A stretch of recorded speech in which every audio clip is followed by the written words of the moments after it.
श्री कृष्णाय नमः।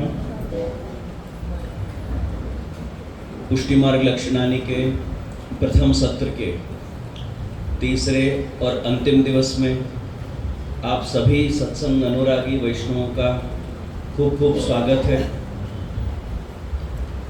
आज आप सभी वैष्णवों के मुखारविंद पे एक अलग ही प्रसन्नता दिखाई दे रही है। वो शायद इसलिए होगा कि आज छेल्लो दिवस है। હવે કાલથી ત્રાસ નહીં મળે।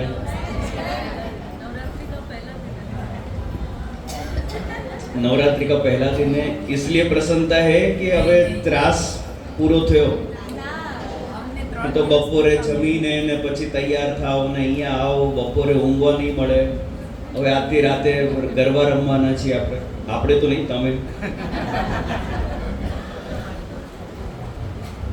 जिनके निमित्त अपन सब यहाँ एकत्रित हुए, ऐसे अपन सबके आत्मीय परम स्नेही विपुल भाई मेहता, हितेश भाई देसाई, आप सबका पूरा परिवार, श्री बालकृष्ण लाल जी हवेली से जुड़े सभी ट्रस्टीगण, सभी कार्यकर्ता, आप सबका साथ देने वाले अन्य सभी लोगों का, वैष्णवों का, भगवतियों का और उपस्थित सभी वैष्णवों को मैं जितने आशीर्वाद दूं, जितनी बधाई दूं वो कम है, क्योंकि आप सबके सहयोग के बिना ये त्रिदिवसीय सत्संग सत्र संभव नहीं था। इसलिए आप सबको खूब खूब बधाई और खूब खूब आशीर्वाद। पिछले 2 दिनों से अपन पुष्टि मार्ग के लक्षणों पर चर्चा कर रहे थे, जहाँ सर्वप्रथम लक्षण की चर्चा करते हुए श्री हरिराय जी अपन को समझाते हैं कि पुष्टि मार्ग में सर्वथा निस्साधनता का भाव सर्वप्रथम लक्षण है। अब निस्साधनता का अर्थ ये नहीं है कि अपने को पुष्टि मार्ग में प्रवेश करने के बाद कुछ भी करने की आवश्यकता नहीं है, जो भी करेंगे ठाकुर जी ही करेंगे, ये निस्साधनता नहीं है, ये अपना आलस है।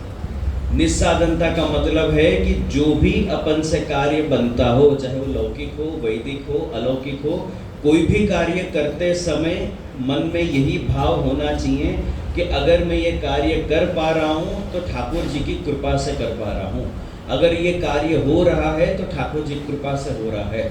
अगर कोई कार्य आपसे नहीं हो रहा हो, भले आपकी चाहे जितनी इच्छा हो, पर अगर नहीं हो रहा हो वो कार्य, उसमें भी भगवत इच्छा का ही विचार रखो कि अभी ठाकुर जी की इच्छा नहीं है कि ये कार्य हो। तो मन में सर्वथा निस्साधनता का भाव पुष्टि मार्ग का सर्वप्रथम लक्षण है। दूसरे श्लोक में श्री हरिराय जी आज्ञा करते हैं कि ठाकुर जी पुष्टि मार्ग में प्रवेश करने के बाद मात्र अलौकिक नहीं पर लौकिक और वैदिक कार्य भी जहाँ जीव के पूरे करते हो, वो शुद्ध पुष्टि मार्ग का लक्षण है। तीसरे श्लोक में कल श्री हरिराय जी ने आज्ञा करी थी कि ठाकुर जी जीव की योग्यता या अयोग्यता का विचार किए बिना अत्यंत शीघ्रता से उस पर कृपा करते हैं, वो पुष्टि मार्ग है। इसी क्रम में आगे बढ़ते हुए चौथे श्लोक में श्री हरिराय जी आज्ञा करते हैं, स्वरूप मात्र परता तात्पर्य ज्ञान पूर्वकम धर्मनिष्ठा यत्र नैव पुष्टि मार्गस्य कथ्यते। शास्त्रों में जितने भी वाक्य कहे गए हैं, शास्त्र की जितनी भी आज्ञा है, जैसे सत्यम वद, धर्मम चर, स्वाध्यायाम मा प्रमदः, मातृदेवो भव, पितृदेवो भव, आचार्य देवो भव, अतिथि देवो भव, ये सब शास्त्र की आज्ञा है। ये शास्त्र अपन को आज्ञा देता है कि ऐसे ऐसे अपने को आचरण करना चाहिए। तो अब शास्त्र की जितनी भी आज्ञा है वो जीव के कल्याण के लिए ही कही गई है। शास्त्र कभी भी ऐसी आज्ञा नहीं करता कि जिससे जीव का अकल्याण हो, जिससे जीव का अहित हो, ऐसी आज्ञा शास्त्र नहीं करता।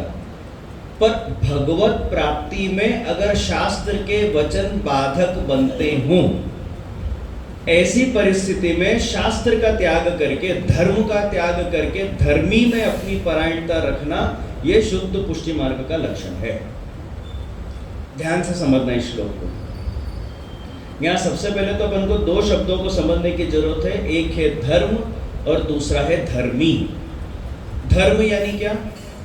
तो अपने यहाँ पे धर्म के 6 गुण या षड धर्म अपने यहाँ अपन कहते हैं, ऐश्वर्य, वीर्य, यश, श्री, ज्ञान, वैराग्य। ये 6 धर्म के लक्षण जिनके अंदर विद्यमान हो उनको अपन धर्मी कहते हैं। अपन धर्मी स्वरूप क्यों नहीं है? क्योंकि अपने अंदर 1 या 2 या 3 गुण होंगे, 6 के 6 गुण नहीं होंगे। 6 के 6 गुण एकमात्र भगवान श्री कृष्ण के ही अंदर विराजमान है, इसलिए अपन भगवान श्री कृष्ण को धर्मी स्वरूप भी बोलते हैं। अब ये श्लोक में बात केवल धर्म के त्याग की नहीं है। धर्म का त्याग करने पर जो अपराध अपन को लगता है वो अपराध भी ठाकुर जी के सुखार्थ भोगने की जहां अपनी तैयारी हो, वो शुद्ध पुष्टि मार्ग का लक्षण है। अब यहाँ ऐसा मानने की जरूरत नहीं है ठाकुर जी के सुख के नाम पे अब अपन शास्त्र को ही अपन त्याग दे, अरे चाल से હવે તમે આપણે શાસ્ત્રની આજ્ઞાનું પાલન ન કરીએ ને તો ચાલશે। पर अगर आप ठाकुर जी के सुखार्थ धर्म का त्याग कर रहे हो तो उसमें जो आपको अपराध लगेगा वो अपराध को सहन करने की भी आपकी तैयारी होनी चाहिए, वो शुद्ध पुष्टि मार्ग का लक्षण है। जैसे अपन ने कल चर्चा करी थी कि भाई भगवान नहीं करे पर घर पे जो आग लग जाए, तो धर्म क्या कहता है अपने को कि नहाए धोए बिना ठाकुर जी को स्पर्श नहीं होता। ये अपना शास्त्र है, ये अपना धर्म है, ये पूर्वाचार्यों की आज्ञा है, इसका अपने को उल्लंघन नहीं करना चाहिए। पर अगर घर में आग लग जाए तब अपन को धर्म के वाक्यों को बीच में रखना चाहिए कि नहीं रखना चाहिए? तो ऐसे समय पे धर्म के, अब यहाँ पे धर्म के जो वचन है या शास्त्र के जो वचन है वो भगवत सुखार्थ में बाधक हैं कि भाई नहा धो के ही प्रभु स्पर्श करो, पर आग लग जाए ऐसे समय पे भी पहले अपरस करने जाओगे तो ठाकुर जी को परिश्रम पहुंचेगा। तो भगवत सुख के अर्थ जब आप धर्म के वचनों का त्याग करते हो, फिर भले नहाए धोए बिना ठाकुर जी को स्पर्श करने का हमको जो अपराध लगेगा हम वो अपराध सहन करने को तैयार हैं, इस माइंडसेट के साथ जब अपन जाते हैं और ठाकुर जी के परिश्रम का विचार करके आग से ठाकुर जी को बचा के लाते हैं, वो शुद्ध पुष्टि मार्ग का लक्षण है।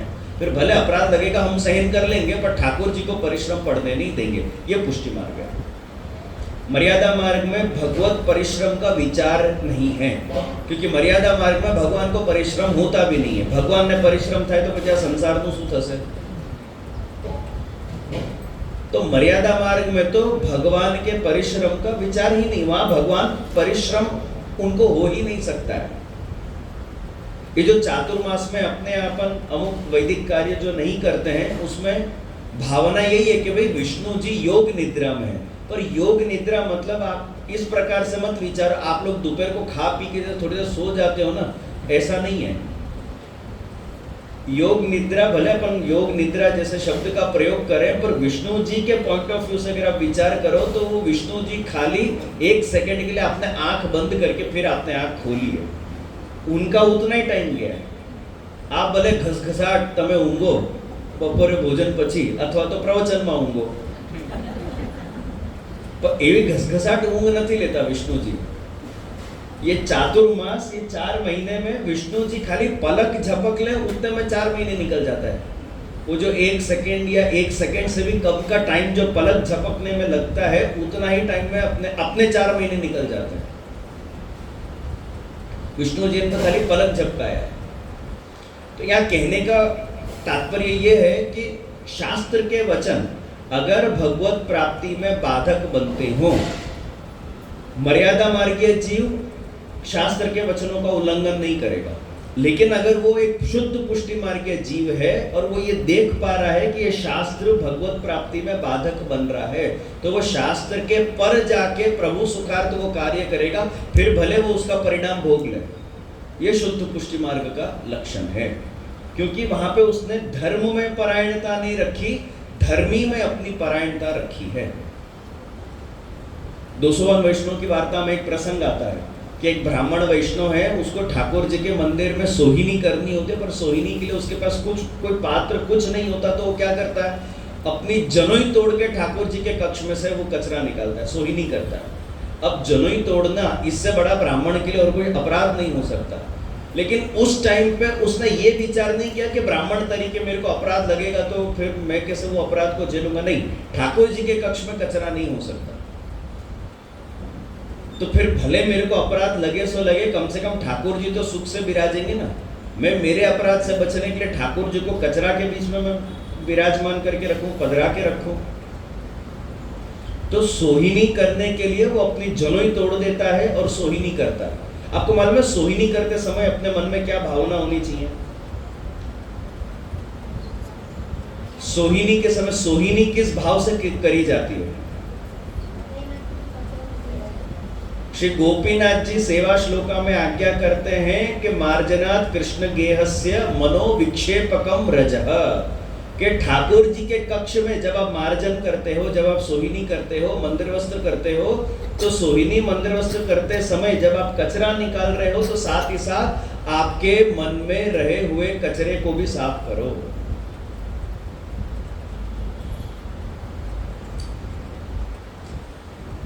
ठीक जी, तो मैं हूँ આગળ પૂછી સર, વાંધો નહીં, અત્યારે અહીં સુધી જ રાખો સોહિની। तो ठाकुर जी के कक्ष में जब भी आप सोहिनी करो, यही भावना रखो कि इस कचरे के साथ साथ मेरे मन में जो कचरा है, जो ठाकुर जी के विराजने लायक जो चीज नहीं है, उसको मैं साफ करूं, ताकि जैसे ठाकुर जी यहाँ पे गादी पे सुख से विराजेंगे, ऐसे ही मेरे हृदय रूपी शेष में ठाकुर जी सुख पूर्वक विराजें। इस भावना के साथ अपने को ठाकुर जी के कक्ष में सोहिनी करनी चाहिए। अब वैशाख की वार्ता ले लो, 252 में श्री गुसाई जी की सेविका पीरियड्स में रजस्वला में ठाकुर जी की सेवा करनी चाहिए कि नहीं करनी चाहिए? पीरियड्स के समय पे भगवत दर्शन, भगवत सेवा, ये तो इन जनरल सनातन धर्म में वर्जित किया गया है कि भाई स्त्रियों को उस टाइम पे आराम करना चाहिए। उसी टाइम पे आपकी सारी भक्ति भावना नहीं जागनी चाहिए, वो आपके आराम करने का समय है। तो उस टाइम पे ना आप सेवा करो और ना ही आपको भगवत दर्शन करना चाहिए। पर अब वैशाख की वार्ता में अपने को क्या देखने मिलता है कि भाई ठाकुर जी 3 दिन भूखे रहे, उससे वो दुख सहन ही नहीं हुआ और ठाकुर जी की आज्ञा से वो ठाकुर जी के कक्ष में प्रवेश कर गए। उस टाइम के भी वैष्णव ने गुसाई जी के पास जाके चुगली करी। चुगली करना खाली आज की बात नहीं है, तब भी ऐसे थे। खैर वैष्णव और चुगली, ये दोनों शब्दों को मेरे को साथ में नहीं बोलना चाहिए, क्योंकि वैष्णव का जो स्वरूप है उसमें चुगली शब्द अनुकूल नहीं होता। लेकिन तब भी जीव ऐसे थे, आज भी जीव ऐसे। तो अमुक गए होंगे गुसाई जी का चुगली करने। तब जब गुसाई जी उस वैश्या को बुला के पूछते कि भाई तू रजस्वला में क्यों ठाकुर जी के कक्ष में गई, तो वो उसने क्या जवाब दिया? 3 दिन मेरे ठाकुर जी भूखे रहे, मेरे से सहन ही नहीं होगा, ठाकुर जी की आज्ञा से मैं अंदर प्रवेश कर गए। अब इसकी जो सजा आपको मेरे को देनी हो आप दे दो, मेरी पूरी तैयारी है। शास्त्र को तोड़ने मरोड़ने में अपन सबको बहुत रस है कि जे आप आज्ञा आपो ने, आपको तो आज्ञा ही चाहिए ना। वैसे भी हमसे जेથી શું થાય કે અમને દોષ નહીં લાગે, અમે તો ફલાણા જે કહ્યું, ફલાણા જે કહ્યું એટલે અમે કરી નાખ્યો। હવે જે દોષ હોય તે પહેલા જે ના માથે, અમારા માથે કંઈ નથી। બધાને આज्ञा જ જોઈએ। शास्त्र को तोड़ मरोड़ के किसी ना किसी जे के मुंह से कोई ना कोई वस्तु बुलवा लो तो काम खत्म, अपना काम हो जाए, अपन छूट जाओ, अपन बच गए। હવે જે अपराध लागશે તે પહેલા વલ્લભ कुल जाने।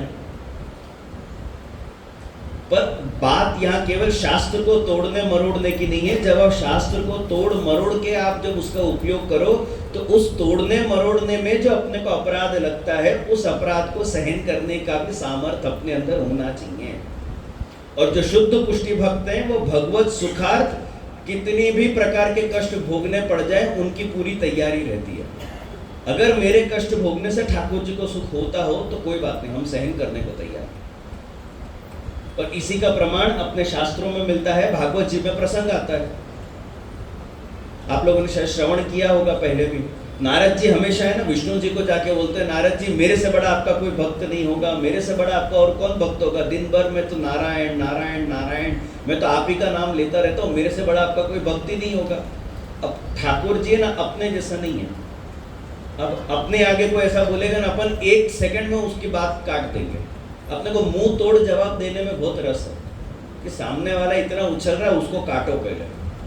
ये एक दूसरे को काटने की आदत अपने अंदर बहुत ज्यादा है।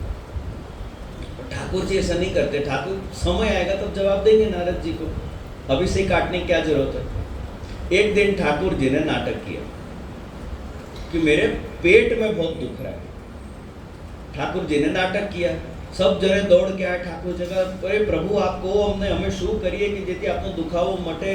આ વૈદ કર્યું, આ ઉપચાર કર્યા, ફલાના ઉપચાર કર્યા, આખું આયુર્વેદ જોઈ લીધું, ધન્વંતરીને બોલાવી લીધા, બધું કરી લીધું, પણ ઠાકોરજીના દુખાવામાં કાંઈ ફરક પડ્યો નહીં. બધા થકારી ગયા ને પછી નારદજી જઈને ઠાકોરજીને પૂછે છે કે પ્રભુ અમારો સામર્થ્ય નથી કે આપનો પેટનો દુખાવો અમારા સાધનોથી દૂર થાય, આપ જ અમને કહો કે અમે શું કરીએ કે જેથી આપનો પેટનો દુખાવો મટે. ત્યારે ઠાકોરજીએ શું કહ્યું કે જે મારો ભક્ત પોતાના ચરણની ધૂળ મને જે ચપટી ભર પણ જો ખવડાવશે ને તો મારું પેટનો દુખાવો મટી જશે. અરે એમાં કઈ મોટી વાત છે પ્રભુ, આપના તો આ બ્રહ્માંડમાં આટલા કરોડો ભક્તો છે, કોઈ પણ આપી દેશે. કઈ નહીં, નીકળી ગયા. એ નીકળી ગયા ઠાકોરજીના ચરણની ધૂળ લેવા, બધી જગ્યા ફર્યા, બધાએ ના પાડી દીધી નારદજીને કે નારદજી આવું હોય કોઈ? અમે અમારા પગમાં જેનું સ્પર્શ થયો એ જો કાઢીને અમે તમને આપીએ ભગવાન માટે, તમને કેટલો મોટો અપરાધ લાગે, અમે નરકમાં પડશું. તમે આપશો? તમે બધા આપશો?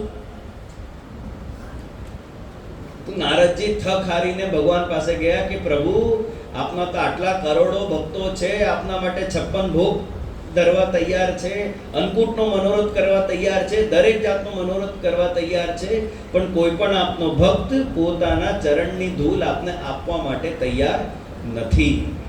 હવે ઠાકોરજીએ શું કહ્યું કે તમે એક કામ કરો, તમે વ્રજમાં જાઓ ને ગોપીઓને મળો. નારદજી થોડુંક અંડર એસ્ટિમેટ કરી ગયા, અરે પ્રભુ આપણું શું વ્રજમાં જઈને શું કરવું? પેલી અભણ ગોપીઓ, મોટા મોટા ઋષિ મુનિ ને પછી આપણા બીજા શેઠિયા જે વૈષ્ણવ અને ભક્તો હતા એ લોકો કાંઈ ન કરી શકે. આપ આદિવાસી સ્ત્રીઓ અને ભીલની આ લોકો શું કરી લેવાના? અરે તમે જાઓ તો સહી, જાઓ તો ખરા. તમે ગયા નારદજી ત્યાં. નારદજીને જોઈને ગોપીઓ તો એકદમ રાજી થઈ ગયા, હું નારદજી પધાર્યા છે એટલે ઠાકોરજીની જ કંઈ સમાચાર હશે, ઠાકોરજીના કંઈ સમાચાર અમને મળશે. આવો નારદજી, બિરાજો બિરાજો, કહો અમને અમારા ઠાકોરજી કેવા છે. તો નારદજીએ કહ્યું કે ઠાકોરજીની તબિયત જરાય બરાબર નથી, ઠાકોરજીના પેટમાં સખત દુખાવો છે, અને જે એમનો ભક્ત પોતાના ચરણારવિંદની ધૂળ એમને ચપટી પર ખવડાવશે એનાથી પ્રભુનો દુખાવો મટી જશે. અરે શું મોટી વાત છે આમાં નારદજી, હવે હમણાં જ અમે આપીએ તમને. अपनी चुन्नी ली, चुन्नी नीचे बिछाया, एक एक गोपियों ने घिस घिस के अपने पैर से धूल निकाल के पोटली बांध के नारद जी को दे दी. नारद जी आश्चर्य में पड़ गए कि गोपियों તમને કશું ખબર છે કે નહીં? તમારા ચરણારવિંદની ધૂળ આપવાથી તમને નરકમાં વાસ મળશે. અમને ખબર છે નારદજી, અમને બધું ખબર છે, પણ જો અમારા નરક ભોગવાથી ઠાકોરજીનો પેટનો દુખાવો મટતો હોય એવા હજારો નરક ભોગવાની અમારી તૈયારી છે. આ શુદ્ધ પુષ્ટિ માર્ગનો લક્ષણ છે कि भले मेरे को कोई अपराध लगे या मेरे को कुछ भोगना पड़े, पर मेरे भोगने से अगर जो ठाकुर जी को सुख पहुंचता हो तो वो भोगने की मेरी तैयारी, ये शुद्ध पुष्टि मार्ग का लक्षण है. એવું નહીં માનતા ઠાકોર જી બિરાજે છે ને પ્રભુ સુખાર્થે આપણે કર્યું તો આપણને કઈ દોષ નહીં લાગે, એવું નથી. દોષ તો લાગવાનો જ છે, પણ એ દોષને ઝેલવાની આપણી તૈયારી એ પુષ્ટિ માર્ગનું લક્ષણ છે. रास पंचाध्याय में जो रास पंचाध्याय में जब ठाकुर जी वेणुनाद करते हैं, सभी गोपियां दौड़ के जब ठाकुर जी के पास जाते हैं तो ठाकुर जी परीक्षा के अर्थ गोपियों को धर्म का उपदेश देते हैं. ऐसे तो संवाद ठाकुर जी और गोपियों के बीच का बहुत बड़ा संवाद है, लेकिन एक दो श्लोक अपन उसके ऊपर देखेंगे. ठाकुर जी क्या उपदेश देते हैं गोपियों को कि अस्वर्ग्यम अयशस्यम च फल्गुकृच्छम भयावहम जुगुप्सितम च सर्वत्र औपपत्न्यम कुलस्त्रिया. ठाकुर जी क्या कह रहे हैं गोपियों को कि शाम के समय पराये पुरुष के पास अगर आप जाते हो तो आप लोग सब अच्छे घर की स्त्रियों हो, आपको 6 प्रकार के दोष लगेंगे. शाम को इस समय पे ऐसे दौड़ के मेरे पास आने से आपको 6 प्रकार के दोष लगेंगे. कौन कौन से? तो सबसे पहले बताते हैं अस्वर्ग्यम. अगर जो अब तक आपने पुण्य के ही सारे कार्य किए हो और आपको स्वर्ग में वास मिलना निश्चित है, लेकिन अगर जो आप शाम को ऐसे पराये पुरुष के पास आप चले गए तो आपका पुराना किया धरा सब आपका धुल जाएगा. स्वर्ग में जो आपको स्थान मिलना था वो आपको नहीं मिलेगा, स्वर्ग छूट जाएगा.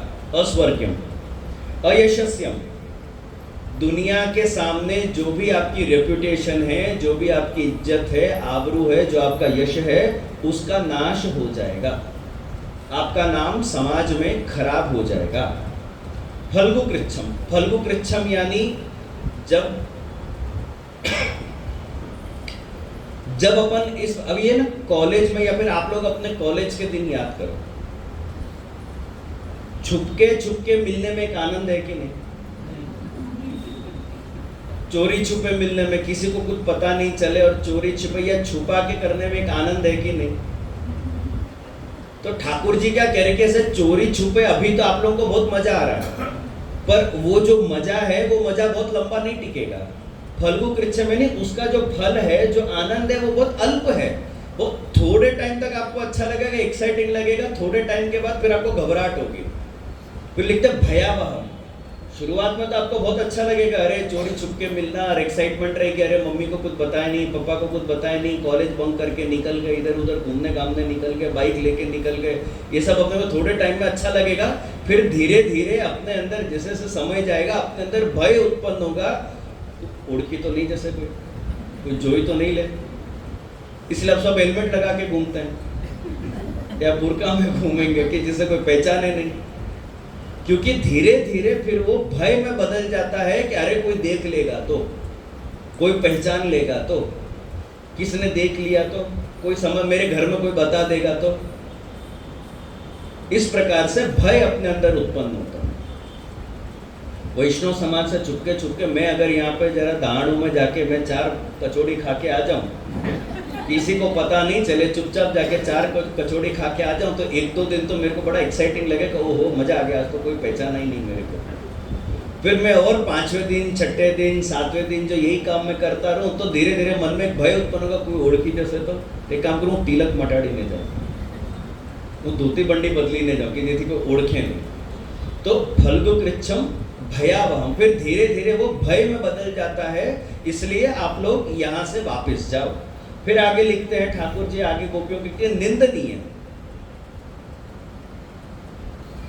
जुगुप्सितम च सर्वत्र, सर्वत्र आपकी निंदा होगी, सब आपके लिए फिर गलत शब्दों का प्रयोग करेंगे, सब आपको अलग नजरिए से देखेंगे। जो पहली अपन गॉसिप करते हैं ना, जो पहली दौड़ी ने जती रही, तो आपके लिए भी सब निंदात्मक शब्दों का प्रयोग करेंगे, सब आपकी निंदा करेंगे, समाज में आपके लिए अच्छे शब्दों का प्रयोग नहीं करेंगे, आपके लिए अच्छी भावना नहीं रखेंगे, आपकी निंदा करेंगे। फिर लिखते हैं औपपत्न्यम, उपपत्नी का आपको दर्जा मिलेगा। उपपत्नी यानी सौतन, सौतन गुजराती में शू को सौतन ज नहीं तो पेली, तो आपको उपपत्नी का दर्जा मिलेगा। बीजी तो ठाकुर जी इस प्रकार से गोपियों को धर्म का उपदेश देते हैं कि गोपियों, आप लोग इस समय यहाँ पे आए हो, ये उचित नहीं है, आप लोग सब वापस जाओ। ठाकुर जी ने उनको कारण दिए और गोपी जनों को बोला कि आप लोग वापस जाओ। फिर प्रश्न उत्पन्न हो, वापस जाके करें क्या? चलो ठीक है, वापस चले जाएं। जाके क्या करें? तो ठाकुर जी फिर समझाते हैं, श्रवणात् दर्शनात् ध्यानात् मयि भावोनुकीर्तनात् न तथा सन्निकर्षेण प्रतियात् ततो गृहान्, कि घर जाओ, घर जाके मेरे बारे में श्रवण करो, श्रवणात् दर्शनात् मेरे दर्शन करो, कीर्तनात् मेरे गुणों का कीर्तन करो, मयि भावोनुकीर्तन मेरे बारे में भावना करो, भाव करो, मेरे बारे में विचार करो और उसके कीर्तन करो। इस प्रकार से दौड़ के मेरे पास आने से मेरी प्राप्ति नहीं होगी। आप लोग मुझसे दूर रहोगे तो मेरी प्राप्ति में सुगमता रहेगी, आप लोग मेरे पास आओगे तो मेरी प्राप्ति में आपको और कठिनाइयां रहेगी। इसलिए आप लोग सब वापस अपने घर पे जाओ। घर पे रह के जब आप ये सारे साधन करोगे तो भगवत प्राप्ति में सरलता रहेगी। यहाँ दौड़ के अगर आप लोग आओगे तो यहाँ दौड़ के आने से मेरी प्राप्ति आप लोगों को नहीं होगी। श्रीमद् भागवत विरह चतुश्लोकी के अंतर्गत अपन को मनुष्यों का स्वभाव समझाते हैं कि मनुष्य का स्वभाव कैसा है। तो भागवत जी लिखते हैं, यथा दूर चरे प्रेष्ठे मन आविश्य वर्तते न तथा सन्निकर्षेण। मनुष्य का स्वभाव कैसा है कि जब आप किसी वस्तु के पास होते हो तब आपका मन उस वस्तु से दूर होता है। और जब आप किसी वस्तु से दूर होते हो तब आपका मन उसी वस्तु में होता है। जब वो वस्तु पास में होती है तब उसके बारे में अपन विचार नहीं करते, लेकिन जब वो वस्तु दूर हो जाती है तब अपन उस वस्तु के बारे में विचार करते हैं। इसका प्रत्यक्ष प्रमाण आप लोगों के सबके घर में है। पति को पत्नी के लिए बोलो या पत्नी को पति के लिए बोलो, अगर जब तक दोनों साथ साथ रह रहे हैं एक दूसरे को पानी भी नहीं पूछेगा, सब अपने अपने काम में रहेंगे। तब पति बाजू में है या पत्नी बाजू में है तब उनके अपने को याद आएगी, उनके बारे में अपन विचार करते हैं? नहीं। पति के बारे में कब विचार करते हैं या पत्नी के बारे में कब विचार करते हैं? जब वो साथ नहीं होते। जब साथ है तब मन कहीं और है, किसी और विषय में है, कुछ और सोच रहे हैं अपन। लेकिन जब पति साथ में नहीं है तब मन पति में है कि હવે એ ચા પીતા હશે, હવે એમનું કોફી પીવાનો ટાઈમ થઈ ગયો, હવે એ સમોસા ખાતા હશે, હવે એ જલેબી ખાતા હશે। तो जब पति साथ में है तब तो मारा માટે પણ બે કપ બનાવજો। तो जब पति साथ में है तब मन कहीं और है, लेकिन जब पति साथ में नहीं है तब मन पति में है। तो ठाकुर जी आज्ञा कर रहे हैं कि ऐसे ही मैं जब पास में रहूंगा, ठाकुर जी की सेवा में अपने को बाहर के विचार आते हैं कि नहीं आते? सबसे ज्यादा आते हैं। ठाकुर जी सामने विराजमान है। अरे मैं तो यहाँ तक बोलूंगा कि जब दर्शन खुलते हो, भगवत दर्शन आपको हो रहे तब भी बैठ के अपन प्रपंच करते हैं। ठाकुर जी सामने विराज रहे, खुले दर्शन में बैठ के अपन प्रपंच, बंद होने के बाद करो ना, कौन मना कर रहा है? खुले दर्शन में अपन प्रपंच करते हैं, खुले दर्शन में अपन इधर उधर की चर्चा करते हैं। अरे ठाकुर जी साक्षात सामने विराज रहे, मन आपका ठाकुर जी में होना चाहिए, लेकिन नहीं, उसी टाइम पे अपना मन कहीं और होगा। और मारे चप्पल सीवड़ावा जवानु छे, मोची की वार्ता આપણે ત્યાં 252 એક મોચીની વાર્તા આવે છે कि भाई बाहर दरवाजे पे कोई आए, बहू ने जाके दरवाजा खोला और पूछा भाई તમારા ससरा क्या छे? तो ये तो मोचीना दुकान पर जी, अंदर था, श्रृंगार करी रहा था, पण बहुए શું જવાબ આપ્યું? ये तो मोचीना दुकान पर गया छे चप्पल सेवડાવા। अंदर गया ने ससरा पूछ्યું कि भाई ते એને ખોટું કેમ કીધું કે હું કેમ મોચીના दुकान पर છું, હું તો અહીંયા જ હતો।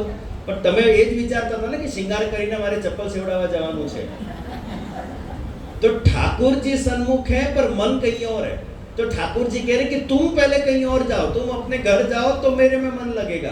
तुम यहाँ आओगे ना तो तुम घर के बारे में विचार करते रहोगे। अरे हवे मारा पति ने चा कोण आपसे, हवे तो હું गैस पर दाल મૂકીને આવી, नहीं तो હું દોડીને આવી કે આવી દાલ कोई बंद करी के नहीं करी, सीजी गई के नहीं, कुकर फाटी तो नहीं गયું, એ બધા વિચારો ચાલતા હશે। એમાં સિરિયલનું ટાઈમ થઈ ગયું, आज બધા વિચારો આવતા હશે। એટલે તમે પાછા જાઓ, તમે लॉकडाउन ના દિવસો याद करो। जब तक लॉकडाउन जैसी कोई वस्तु नहीं थी, जो भी भाई दुकान जाते हैं, जो भी ऑफिस जाते हैं, उनके मन में कितनी बार ये भावना उत्पन्न होती होगी, हमने शांति 3-4 दिवस की रजा મળે तो सारो, हमारे कोई काम नत करવું। लॉकडाउन આવી ગયો, શરૂઆતના દિવસોમાં તો બધાને બહુ આનંદ આવ્યો। ઓહો लॉकडाउन, कोई काम धंधा नहीं, आरामથી ઉઠો ને આરામથી આમ કરો ને ફલાણું ને ઢીકનું। કેટલા દિવસ તમને ગમ્યું लॉकडाउन? જ્યારે તમે ઓફિસમાં હતા ત્યારે ઘર યાદ આવતું હતું, હવે ઘરમાં છો, 2-3 દિવસ તો બહુ સારું લાગ્યું, હવે ઘરમાં છો, હવે ઓફિસ યાદ આવે છે કે નહીં? હવે યાર કંટાળી ગયા, ક્યારે આ લોકડાઉન ખુલશે ને ક્યારે આપણે કામ પર જઈએ, ઘરમાં બેઠા બેઠા કંટાળી ગયા આપણે। तो जब घर पे हैं तो ऑफिस याद आ रहा है, और ऑफिस है तो घर याद आ रहा है। एक जगह अपना मन टिकता नहीं, जहां पे हो वहां मन रहेगा नहीं, मन कहीं और जगह पे रहेगा। और फिर वहां पे अगर आप चले जाओ तो मन फिर किसी और जगह पे चला जाएगा। तो ठाकुर जी भी गोपियों को यही आज्ञा कर रहे हैं कि आप लोग अपने घर जाओ, शांति से अपने घर में रहो, आपका जो गृहस्थ आश्रम है, गृहस्थ आश्रम का आप निर्वाह करो, और वहाँ पे गृहस्थ आश्रम में रहते हुए आप मेरी सेवा करो, मेरे बारे में श्रवण करो, कीर्तन करो, स्वरूप सेवा करो, आप मेरे को भोग धरो, मेरे दर्शन करो, श्रृंगार करो। इस प्रकार से मेरी प्राप्ति में आपको सुगमता रहेगी, या दौड़ के आने से मेरी प्राप्ति नहीं होगी। देखो, श्री महाप्रभु जी ने जरूर पुष्टि मार्ग की स्थापना करी, या फिर आप पुष्टि मार्ग के प्रवर्तक आचार्य तरीके अपन बोले कि महाप्रभु जी हैं, पर मूल आचार्य पुष्टि मार्ग के अगर कोई है तो वो गोपीजन है। गोपिका गुरवः प्रोक्ता, अपने यहाँ पे बोला भी गया कि मूल गुरु, मूल आचार्य अगर अपने संप्रदाय में कोई है तो वो गोपी जन है। गोपी जनों ने, यशोदा जी ने जिस प्रकार से ठाकुर जी की सेवा सारस्वत कल्प में करी, वही सिद्धांतों को महाप्रभु जी ने आज के समय पुष्टि मार्ग के रूप में प्रकट करके अपने को दिया है कि तुम भी इसी प्रकार से करो। पुष्टि मार्ग का एक भी सिद्धांत, एक भी नियम, एक भी विषय महाप्रभु जी ने अपने मन मर्जी से नहीं दिया। जैसा ठाकुर जी को पसंद है, जैसा गोपी जनों ने किया है, वही महाप्रभु जी ने प्रकट करके अपने को दिया है। चाहे वो सिद्धांत रहस्य के द्वारा हो या सिद्धांत मुक्तावली के द्वारा हो, जो भी पुष्टि मार्ग के नियम हैं, पुष्टि मार्ग के कानून हैं, जो सिद्धांत हैं, वो मूल तो गोपी जनों के द्वारा बताए गए हैं, या गोपी जनों के आचरण से अपने को समझ आता है कि उन्होंने जिस प्रकार से ठाकुर जी की सेवा करी, वैसी सेवा आज अपन को भी ठाकुर जी की करनी है। इनफैक्ट ठाकुर जी उसी प्रकार की सेवा लेने अपने घर पधारते हैं। इसलिए पुष्टि मार्ग में वेशभूषा का महत्व है। पुष्टि मार्ग में वेशभूषा क्यों जरूरी है? अपने ड्रेस में ठाकुर जी ने सेवा करिए तो चाले के न चाले, पैंट शर्ट में ठाकुर जी ने सेवा करिए चाले के न चाले। सेवा महत्व नहीं कि कपड़ा महत्व ना, तो कोई पण कपड़ा પહેરીને કરો, શું વાંધો છે?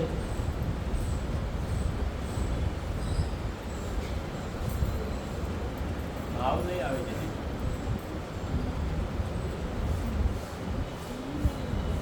ड्रेस में नहीं चाले ठाकुर जी की सेवा, पैंट शर्ट में नहीं चाले। केम? भाई मारी सेवा भावना છે અને મારે કરવાની ઈચ્છા છે, હવે મારે બહુ ટાઈમ નથી બે વાર કપડા બદલના, હું પેન્ટ શર્ટમાં સેવા કરીને પછી હું જો નીકળી જાઉં તો શું વાંધો છે? ચાલે કે ન ચાલે? નહીં, કેમ નહીં ચાલે? તો તમે બધા પછી ડ્રેસમાં શું કામ બેઠા છો? પેન્ટ શર્ટમાં શું કામ બેઠા છો? કેમ ધોતી બંડી સાડી કે ચણિયા ચોળી પહેરીને નથી? હવે નવરાત્રીમાં પહેરશો કે નહીં? રાતે ત્યારે બધા પહેરશો કે નહીં? જે નવરાત્રીના કપડા હોય કે પેન્ટ શર્ટમાં રમી આવશો? તો સેવામાં કેમ નથી પહેરતા? મને જેવું ફાવે હું તેવી સેવા કરું, પછી પ્રભુને ગમે કે ન ગમે, ઠાકોરજીને કેવું ગમે છે એ વિચાર આપણા મનમાં નથી. હું જો અહીંયા પેન્ટ શર્ટ પહેરીને બેસું ને પ્રવચન આપું તો ચાલે કે ન ચાલે? કેમ નહીં ચાલે? મારા કપડા મહત્વના કે મહાપ્રભુજીની વાણી મહત્વની? બસ, તો હું કોઈ પણ કપડા પહેરી, તમારે તો મૂળ સાંભળવાનું છે ને, કોઈ પણ કપડા પહેરીને બોલું, તમને શું વાંધો છે? હું ટ્રેક સૂટમાં આવી જાઉં, ટી શર્ટ ટ્રેકમાં આવી જાઉં, તમને શું વાંધો છે? તમે તો સાંભળવા ઉપર ધ્યાન આપો, તમે મારા કપડા શું કામ જોવો છો? પછી તમે એ ભાવથી ચંચમચ કરવા આવશો? હું જો પેન્ટ શર્ટમાં બેસીને પ્રવચન આપું, પછી છેલ્લે તમે એ જ ભાવથી ચંચમચ કરવા આવશો? કેસર સ્નાન કરશો? એટલે ઠાકુરજીને, કારણ કે જુઓ, વૈષ્ણવને શું એક્સપેક્ટેશન છે કે વલ્લભકુલ ધોતી બંડીમાં જ હોવો જોઈએ. કેમ ધોતી બંડીમાં હોવો જોઈએ? કે એમને જોઈને અમને પણ એવું થાય કે હા, મહાપ્રભુજી કે ગોપીનાથજી કે શ્રી ગુસાઈજી પધાર્યા છે ને હવે એમના અમે ચરણ સ્પર્શ કરી રહ્યા છે. જો કે તમારી ભાવના એકદમ સાચી છે ને બિલકુલ બરાબર છે, ને અમારે ધોતી બંડીમાં જ તમારી સામે આવવું જ જોઈએ. ઠાકુરજીને એવું મન નહીં થાય કે હું કોઈ વૈષ્ણવને જોઉં ત્યારે મને આ બ્રજની ગોપી લાગવી જોઈએ કે દાણવની કોઈ છોકરી લાગવી જોઈએ? બોલો.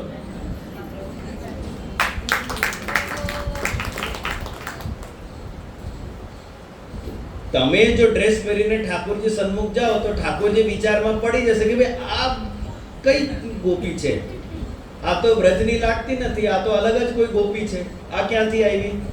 ઠાકોરજી નહીં સ્વીકારે તમારી સેવા. તમે ઠાકોરજીને જેવું ગમે એવું તૈયાર થઈને જ્યારે તમે ઠાકોરજી સન્મુખ જાઓ છો, જેન્ટ્સ ને લેડીઝ બધા માટે આ વાત છે, ત્યારે ઠાકોરજીને પણ એવું થવું જોઈએ ને કે અરે આ તો મારી વ્રજની કોઈ ગોપી આવી, આ તો મારો કોઈ સખા આવ્યો, આ તો મારો કોઈ ગોપ આવ્યો.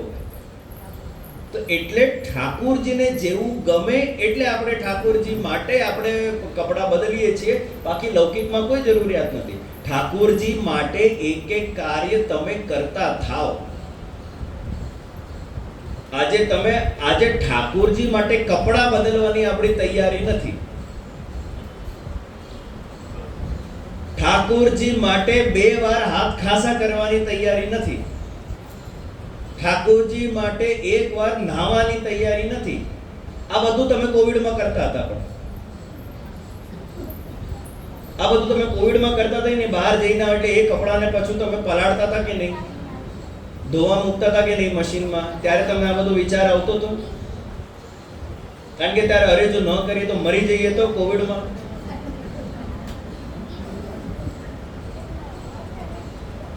ઠાકોરજીના હિસાબે આપણને આ બધું કરવાનું મન નહીં થાય, પણ પ્રાણોમાં આપણી આસક્તિ એટલી છે ને.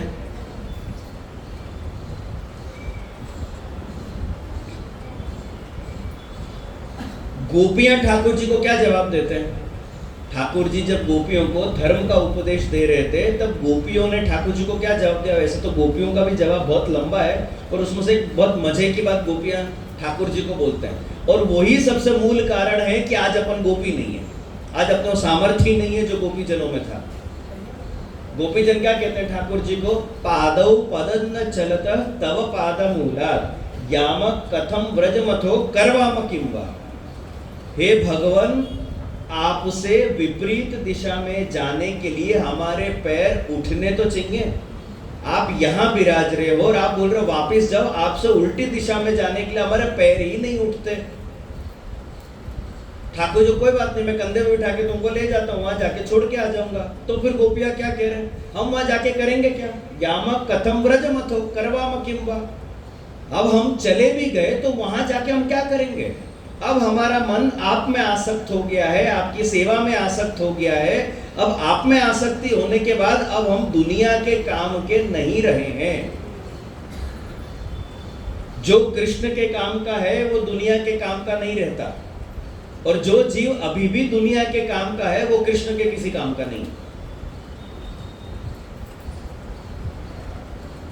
आज ठाकुर जी जो भाई यहाँ आजू बाजू किसी जंगल में ठाकुर जी खड़े होकर जो वेणुनाद करें, आज क्या आपकी तैयारी है कि एज इट इज अवस्था में दौड़ के जाओ? हमारा घोटन नहीं चलता, मैं चाली नहीं सकता, घोटन घसाई गया है हमारा. आज अपने पैर ठाकुर जी से विपरीत दिशा में उठते हैं. ईमानदारी से बोलना, ठाकुर जी को साथ कहीं घूमने फिरने पधरा के ले जाने में आनंद है या छोड़ के जाने में ज्यादा आनंद है? अपन मजबूरी में लेके जाते हैं. जो कोई लोकल वैष्णव बोले अरे તમે જાઓ તો અમારા ઘરે પધરાઈને જજો, તમે પ્રેમથી પધરાઈને જશો ઠાકોરજીને. ત્યારે તમે આગ્રહ નહીં રાખો કે ના ના ના ગમે તે થાય હું મારા ઠાકોરજી મારી જોડે જ રહે. એ તો તમે મજબૂરીમાં લઈ જાઓ છો કે જે કોઈ પધરાવતા નથી એટલે મારે ઠાકોરજી મારી સાથે છે. પ્રેમથી ઠાકોરજીને સાથે રાખવું આ એક વિષય છે, અને મજબૂરીમાં ઠાકોરજીને સાથે રાખવું આ એક અલગ વિષય છે. એ તો કોઈ પધરાવતા નથી એટલે ઠાકોરજી મારી સાથે. જો કોઈ પધરાવતે તો તમે ઠાકોરજીને છોડીને આવતે.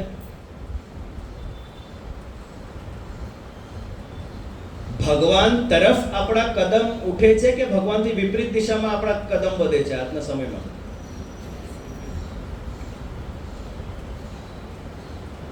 ठाकुर जी को पधरा के ठाकुर जी के लिए હવે એમાં પછી વૈષ્ણવ તર્ક શું આપે? જે અમે તો પછી ફરવા જઈએ કે ત્યાં જઈએ કે અહીં જઈએ કે છોકરા પાસે જઈએ કે છોકરી પાસે જઈએ કે પિયરે જઈએ કે સાસરે જઈએ, ગમે તે જગ્યા જાઓ કાંઈ વાંધો નહીં, પણ ત્યાં જે પ્રભુને પરિશ્રમ બહુ પડશે. એટલે સાચી વાત છે, પ્રભુને પરિશ્રમ પડશે, કોઈ ના નહીં. પણ સૌથી મોટો પરિશ્રમ પ્રભુનો શેનો છે ખબર છે? શેનો થાય છે પ્રભુને સૌથી મોટો પરિશ્રમ? આપણા ત્યાં બાલ ભાવની સેવા છે, બરાબર? એક બાલક માટે સૌથી મહત્વપૂર્ણ વિષય શું છે? માનું મોઢું. એ જો દેખાતું હોય ને તો પછી બાલકને કંઈ વાંધો નહીં, પછી ભલે નહીં દૂર રમતો હોય, પણ એને જો એની માં દેખાતી હોય ને તો એ નિશ્ચિંત રહેશે. પણ જ્યારે બાલકને એની માં નથી દેખાતી ત્યારે બાલકને સૌથી વધારે પરિશ્રમ પડે છે. એમાં પણ આપણે બધા પછી ફરવા જઈએ આરામથી ઠાકોરજીને મૂકીને. એ વિચાર આપણને નથી આવતો કે જ્યાં ઠાકોરજીની વ્યવસ્થા નથી ત્યાં અમે નહીં જઈએ. એ વિચાર આપણને નથી આવતો. જ્યાં આપણા માટે વ્યવસ્થા નથી ત્યાં અમે નહીં જઈએ. પણ જ્યાં ઠાકોરજી માટે વ્યવસ્થા નથી તો ઠાકોરજીને છોડીને આપણે જઈએ છીએ. ત્યારે આપણે એવું વિચાર નથી કરતા કે ચલો ઠાકોરજી પૂરતું જેટલું બને એટલું આપણે કરશું, પણ ઠાકોરજીને સાથે રાખશું. ભલે ક્રમ સૂક્ષ્મ થઈ જાય, વાંધો નહીં, પણ ઠાકોરજી તો જોડે છે ને. ઠાકોરજી તમારા લાડુ ને મઠરીમાં બહુ રસ નથી, તમારામાં રસ છે કે આ મારી સાથે ને સાથે. અને આપણને એટલો ઠાકોરજીને છોડીને ભાગવાનો આપણને શોખ છે.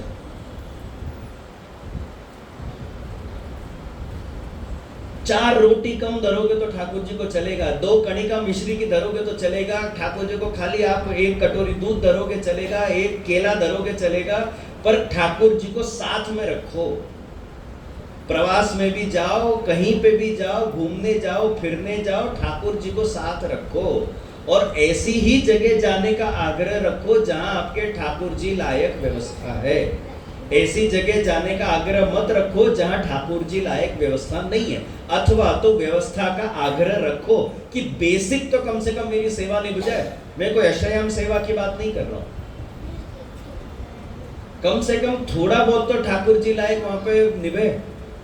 या मैं ऐसे पधरा के जाऊं ठाकुर जी को कि भले किचन एकाकार होता हो, पर मैं ऐसे ढंग से सेवा अपने रूम में या अपने बेडरूम में मैं करूं कि ठाकुर जी का क्रम निभे. कम से कम ठाकुर जी को तो मैं एक बार सुबह આપણે ઠાકોરજીને દર્શન નથી કરતા, આપણે ઠાકોરજીને દર્શન આપીએ છીએ. આપણા ઘરમાં બિરાજતા ઠાકોરજીને આપણે દર્શન આપીએ છીએ કે જો હું આવી ગઈ. જો આગળ જતા તમારાથી તમે બહુ વૃદ્ધ થઈ જાઓ ને તમારાથી કંઈ બહુ થાય નહીં ને શરીરથી, તો પણ બીજું કંઈ કરવાની જરૂર નથી. પ્રભુ સન્મુખ જઈને બેસી જજો, બસ હું આવી ગઈ. ઠાકોરજી રાજી થઈ જશે, હા તું આવી ગઈ ને બસ, બાકી બધું તો થતું જ રહેશે, વાંધો નહીં. એટલે જ આપણે ગોપી નથી, કારણ કે ઠાકોરજી છોડીને ભાગવાનું આપણને મન થાય છે, ઠાકોરજીને સાથે લઈને જવાનો મન નથી થતો. એટલે ઠાકોરજી આજે તમે શિંગાર પછી ઠાકોરજી વેણુજી ધરાવો છો કે નથી ધરાવતા? આજે ઠાકોરજી વેણુનાથ ઠાકોરજી આજના સમયમાં કરે છે કે નથી કરતા? આજના સમયમાં પણ પ્રભુ કરે છે. તમને સંભળાય છે? કેમ નથી સંભળાતો? અને એનો દુઃખ પણ નથી આપણને, એનો દુઃખ પણ નથી કે ઠાકોરજીની વાણી, ઠાકોરજીની વેણુ કેમ આપણને નથી સંભળાતી? કારણ કે જો સંભળાય ને તો આપણી તાકાત નથી, આપણો સામર્થ્ય નથી કે આપણે એ આજ્ઞાનું પાલન કરી શકીએ.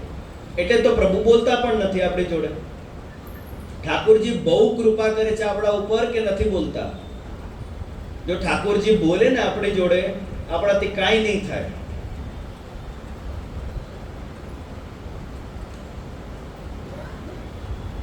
तो मूल इस श्लोक में कहने का तात्पर्य यह है कि ठाकुर जी की आज्ञा का पालन करना दास का धर्म है, पर गोपियों ने उस दास धर्म का भी उल्लंघन किया, क्योंकि वो ये जानते थे कि ठाकुर जी तो रास माटे बोलाव्या छे अમને.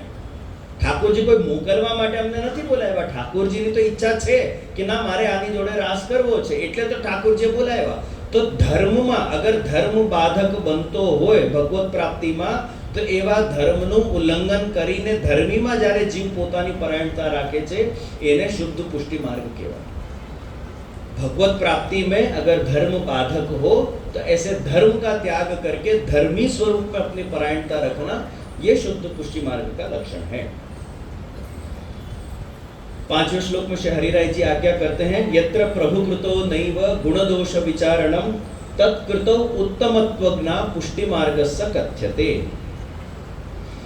જેમ ગઈકાલે શ્રી હરિરાયજી आज्ञा करी है कि ठाकुर जी को जीव पर कृपा करने से पहले उसकी योग्यता या अयोग्यता का विचार करने की आवश्यकता नहीं है, क्योंकि ठाकुर जी की ही कृपा से जीव में अमुक गुण अथवा तो अमुक दोष हैं. इस जीव में इतने गुण हैं इसलिए इनको मैं मेरी सेवा में लूं, इस जीव में इतने दोष हैं इसलिए तुम मेरी सेवा में मत आओ. ठाकुर जी इस प्रकार से विचार नहीं करते, ठाकुर जी इस प्रकार से कार्य नहीं करते.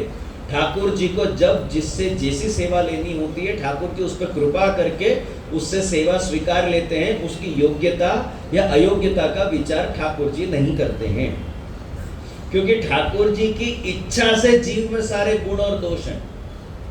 ठाकुर जी को जीव से जिस समय जैसा कार्य करना होता है उसको उस प्रकार के भाव का संपादन करते हैं। आप अगर बोलो कि जीजे मने तो बहु भाव छे पण मारा हस्बेंड ने भाव नहीं, મને સેવા કરવા દે છે પણ એ પોતે સેવામાં નથી આવતા। હવે જો બધાનો જ ભાવ સરખો હોય, પૈસા કમાવા કોણ જાય? સેવાનો નિર્વાહ કેવી રીતે થાય? હા, તમારી પાસે એટલા પૈસા હોય કે વ્યાજમાં જ બધું ચાલતું હોય તો કઈ વાંધો નહીં, પતિ પત્ની પ્રેમથી બેસીને ઠાકોરજીની સેવા કરો। અવ્યાવૃતો ભજેત કૃષ્ણમ પૂજયા શ્રવણાદિભિ, અવ્યાવૃત થઈને પ્રભુની સેવા કરો, કોઈ ના નથી। પણ જો આજે એટલી આપણી તૈયારી નથી કે એટલા પૈસા નથી કે ભાઈ આપણે કામ ધંધો બધું મૂકીને 24 કલાક પ્રભુની સેવા કરી શકીએ છીએ, લૌકિક નિર્વાહ પણ કાંઈ રહ્યું નથી, લૌકિકમાં પણ કોઈ જવાબદારી રહી નથી, તો કોઈ વાત જ નથી। પણ જ્યાં સુધી તમે એ લેવલ પર નહીં પહોંચો ત્યાં સુધી પછી પૈસા કમાવા કે નહીં કમાવા, પૈસા કમાવા જવું કે નહીં જવું, ઠાકોરજીને છોડીને જવું કે નહીં જવું? જો બધાનો જ ભાવ સરખો હોય તો પૈસા કોણ કમાવે? ના ના ના, હું મારે શિંગાર કરવા છે, હું દુકાન પર નહીં જાઉં, હું શિંગાર કરીને જઈશ, કે હું જોબ પર નહીં જાઉં, તો પછી સેવાનો નિર્વાહ કેવી રીતે થાય? એટલે ઠાકોરજીએ કે ભાઈ આને એટલો ભાવ આપો કે એ બજારથી બધી જ વસ્તુઓ મારા માટે લઈને આવે, ને આને એવો ભાવ આપો કે બેસીને મારા શિંગાર કરે। બધા જ જો શિંગારમાં ભાવ રાખે તો એક જ ઠાકોરજી છે, હવે કેટલા જણ શિંગાર કરશે? હવે ધારો કે અહીંયા તમે કેટલા 100-1 જણ હશો, 100-150 જણ હશો, હવે બધા જ વૈષ્ણવ કે જે મારે ચંપી કરવાની છે, આપણે માથું તો એક જ છે ને, મારું માથું એક જ છે, બધા કહો કે ના ના જે અમને ચંપી કરવાનો ભાવ છે, અમે ચંપી કરશું, કેટલા તબલા વગાડશો મારા માથામાં પછી એક સાથે મળીને? પછી એ સેવા છે કે ત્રાસ છે? અને એવો ત્રાસ આપણે શ્રી મહાપ્રભુજીને આપીએ છીએ બેઠકજીઓમાં પડાપડી કરીને। એક જ સેવામાં બધા દોડી જાય, અરે ઝારી બદલો, ઝારી ભરો, ઝારી ભરો, ઝારી ભરો। અરે પહેલાની તો ઝારી હજી મહાપ્રભુજી આરોગ્યા નથી। એક જ સેવા છે બેઠકજીઓમાં, ઝારીજી સિવાય બીજી કોઈ સેવા જ નથી। બેઠકજી મહાપ્રભુજીનું ઘર છે, એ ઘરમાં જઈને તમે જો ઝારી નહીં ભરો ને, એક ઘડી તો ચાલશે પણ ત્યાં સાફ સફાઈ કરીને આવો, આપણે વધારે ગંદુ કરીને આવીએ છીએ। બાથરૂમની હાલત જુઓ, બધા અપરસ કરે એના પછી, એ તો પછી માણસો કરશે ને, અમે ક્યાં કરીએ? અમે કરીએ? અમે તો નોછાવાર આપી દીધી, હવે તો એ બધું બાવાએ જોવાનું, સાફ સફાઈ કરવાની એ તો બધી બાવાની જવાબદારી। હવે તો નોછાવાર આપીને યાત્રામાં આવી ગયા, હવે તો બાવાની જવાબદારી બધી। કે મહાપ્રભુજી આપણા ગુરુદેવ નથી? ગુરુદેવના ઘરમાં જઈને વધારે કચરો કરવો કે જે છે એને સાફ સુફ કરવો? તમે ફલફૂલ સુધારો, શાકભાજી સુધારો, તમે તો હવે બધા વૈષ્ણવ, હું તો ઘણીવાર વૈષ્ણવને કહું કે ભાઈ હવે જો કોઈ વૈષ્ણવને મને ધોતી ભેટ કરવાની ઈચ્છા હોય ને, તો એ ધોતી ભેટ કરતા પહેલા મને એક કબાટ ભેટ કરે કે જેમાં હું આ ધોતી મૂકી શકું। ધોતી મૂકવા માટે પણ જગ્યા જોઈએ ને, હું ક્યાં મૂકું ધોતીઓ? ધોતી કરતા કબાટમાં ઊંઘું છે। એવી જ રીતે બેઠકજીમાં બધા જ એક જ વસ્તુ લઈને દોડી જાઓ, એના કરતા તો દરેક બેઠકમાં તપાસી લો અહીંયા શેની જરૂરિયાત છે, અને જેવી જરૂરિયાત હોય તે વસ્તુ ત્યાં પધરાવો, તો મહાપ્રભુજીની પણ સેવા થાય એમાં। બધા અમે ધોતી ધરાવશું કરતા એક જગ્યા તો મેં જોયું વૈષ્ણવ પડી ગયા મહાપ્રભુજી ઉપર જ, અને એક જગ્યા તો એવું બની ગયું કે મહાપ્રભુજી પડી ગયા। હવે આ સેવા છે? હવે જો બીજા સંપ્રદાયના જીવ જો આપણને જુએ આ બધું કરતા, તો આપણી શું ઇમેજ બને સમાજમાં કે આ વૈષ્ણવ ધર્મ છે, આવા વૈષ્ણવો છે, આવું તમે કરો છો તમારા ગુરુ પ્રત્યે, આવું તમારું આચરણ હોય છે।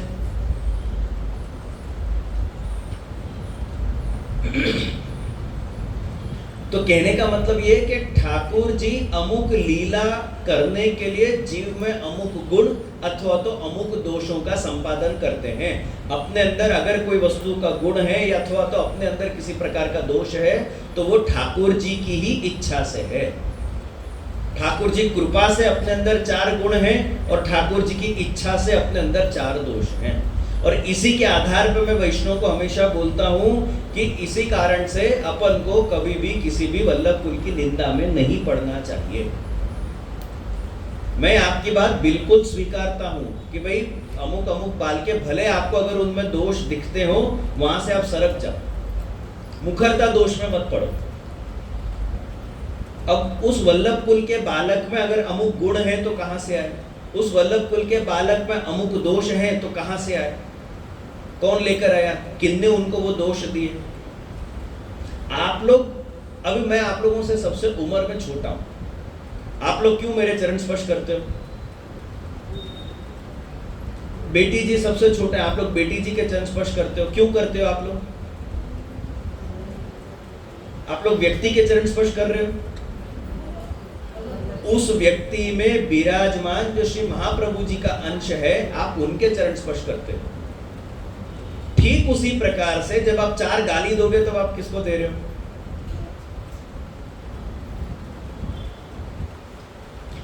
मैं, आप लोगों को मालूम है मैं मंगलाचरण करता हूं, मैं कभी जोर से मंगलाचरण नहीं करता। काफी सारे बालकों को आपने सुना होगा वो थोड़ा जोर से माइक पे मंगलाचरण करते हैं, मैं जोर से मंगलाचरण नहीं करता, क्योंकि मेरा जो मंगलाचरण है ना वो जोर से करने लायक नहीं है। मैं मंगलाचरण में महाप्रभु जी से खाली एक विनती करता हूं कि हे प्रभु,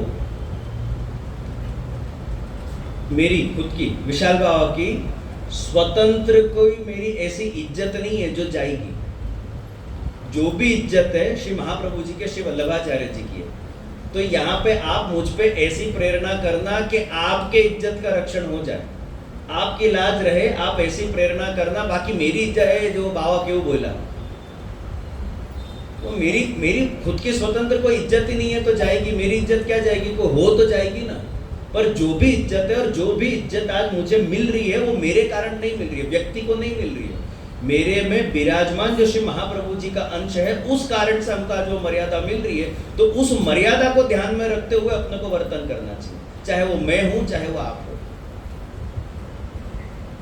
क्योंकि अगर मेरे अंदर कोई गुण है तो ठाकुर जी कृपा से है, और अगर मेरे अंदर कोई दोष है तो ठाकुर जी को कोई लीला करनी होगी, होगा कुछ ठाकुर जी ने विचार कर रखा होगा, जिस वजह से मेरे अंदर ये 4 दोष हैं। और जिस दिन ठाकुर जी को इच्छा होगी कि भाई अब मेरे को और कोई इससे और कोई कार्य नहीं करना है, मेरे दोषों को दूर करने में उनको कितना टाइम लगेगा। इसलिए तो अपना पद साहित्य में आता है कि बुरो भलो सो तेरो श्री वल्लभ।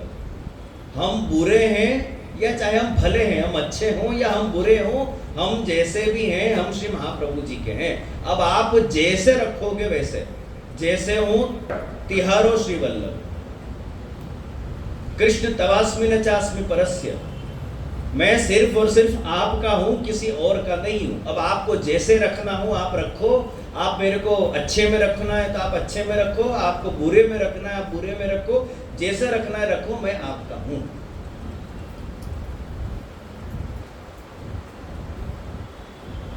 कितनी बार मैंने वैष्णव में भी देखा, मैंने वैष्णव को भी बहुत बार टोका इस चीज के लिए। काफी सारे वैष्णव दिन भर बैठ के अपने अंदर जो दोष हैं दोषों का चिंतन करते रहते हैं। हमें आवा चाहिए, न हमें फलाना चाहिए, न हमें ढिकना चाहिए, न हमें आम चाहिए, न तेम चाहिए, न पापी चाहिए, न हमें दुष्ट चाहिए। अरे भाई શું કામ તમે આટલું? મહાપ્રભુજીએ અષ્ટાક્ષરની માળા કરવાની કઈ છે? હું દુષ્ટ છું એની માળા કરવાની નથી આજ્ઞા કરી મહાપ્રભુજી। શું કામ તમે અમે કેવા છીએ, અમે આમ છીએ ને તેમ છીએ? बिना किसी कारण के बैठ के खुद के दोषों का चिंतन करने से भी अहंकार बढ़ता है। अहंकार 2 प्रकार के होते हैं। एक जहां पे आप खुद की बढ़ाई करो वो भी अहंकार है। हमें तो आवा छे ने, हमें आवा छे, हमें बहु ऊंचा, हमारी मेड बहु ऊंची कि हमारी अपरस बहु ऊंची, हमें तो भाई सगड़ी धरनारा कि हमें तो पाकी मर्जाद वाला, तमे तो दूधगर वाला, तमे नागरी वाला, तमे अनसखड़ी वाला, हमें मर्यादी। ये भी अहंकार है एक प्रकार का, खुद के मर्यादी होने का अहंकार, जबकि मर्यादी को और 3 होना चाहिए, और खुद के मर्यादी होने का अपने को अहंकार है। ये गुरुता ग्रंथि बोलते हैं इसको, खुद को दूसरों से श्रेष्ठ मानना। इसी का ऑपोजिट है लघुता ग्रंथि। लघुता ग्रंथि यानी खुद को दूसरों से हीन मानना। ઓહો જે 84 ને 252 કેવા વૈષ્ણવ થઈ ગયા, ગોપીજન કેવા થઈ ગયા, અમે તો કેવા છીએ, અમે આમ છીએ ને અમે આમ તેમ. અરે શું કામ તમે તમારું ચિંતન કરો છો? इतना आप कृष्ण का चिंतन करते तो आपका उद्धार हो जाता, पर आप खुद का चिंतन कर रहे हो. सूरदास जी के जैसे मौसम कौन कुटिल खलकामी, जिन तन दियो तहां बिसरायो ऐसो नोन हरामी. अरे अपन कैसे हैं उसे क्या फर्क पड़ता है? अपन चाहे जैसे भी हो, ठाकुर जी अपने घर विराज रहे कि नहीं, ठाकुर जी अपनी सेवा स्वीकार रहे कि नहीं, फिर क्यों खुद को इतना हीन मानने की जरूरत है? जैसे भी हैं ठाकुर जी के हैं. अच्छे हैं तो ठाकुर जी के हैं, बुरे हैं तो ठाकुर जी के हैं. अपने अंदर कोई गुण है तो ठाकुर जी कृपा से है, और अपने अंदर अगर कोई दोष है तो ठाकुर जी की इच्छा से है. अपने को उन गुणों का, ना अपन उन गुणों को लेकर आए, ना उन दोषों को लेकर आए, ना अपने कुछ करने से वो दूर होंगे. जो भी करेंगे ठाकुर जी करेंगे. फिर अपने को क्यों माथाकूट करने की जरूरत है, डोट डाया बनने की जरूरत है? सतत खुद के दोषों का चिंतन करने से भी अहंकार बढ़ता है. इसलिए पुष्टि जीवों को केवल कृष्ण के गुणों का चिंतन करना चाहिए. ना खुद के गुणों का चिंतन करो, ना खुद के दोषों का चिंतन करो. केवल कृष्ण के गुणों का चिंतन करो कि हमारा ठाकुर जी केवा છે. અમે કેવા છે એ મહત્વનું નથી, પણ અમારા ઠાકુરજી કેવા છે એ તમને આપણા પદ સાહિત્યમાં મળશે. આ દાનના દિવસોમાં તમને મળશે, શીતકાલના પદોમાં તમને મળશે કે અમારા ઠાકુરજી કેવા છે. ઠાલે ઠૂલે ફિરત હો ઓર કછું નહીં કામ, વાટ ગાટ રોકત ફિરો. ભાઈ આ બધું તમે વાંચન કરો, આનું કીર્તન કરો, આનંદ કરો આનામાં. અમે આમ છીએ ને તેમ છીએ ને ફલાણા છીએ ઢીકના છીએ, એનાથી શું ફેર પડવાનો? તમે સુધરી જવાના છો? આપણે સુધરવાના નથી. 550 વર્ષમાં આપણે સુધર્યા નથી. આજે શું સુધરી જશું આપણે? તો એના કરતા તો તમે કૃષ્ણના ગુણોનું ચિંતન કરો ને, ઠાકોરજી કૃપાથી બધા સુધરી જશું આપણે.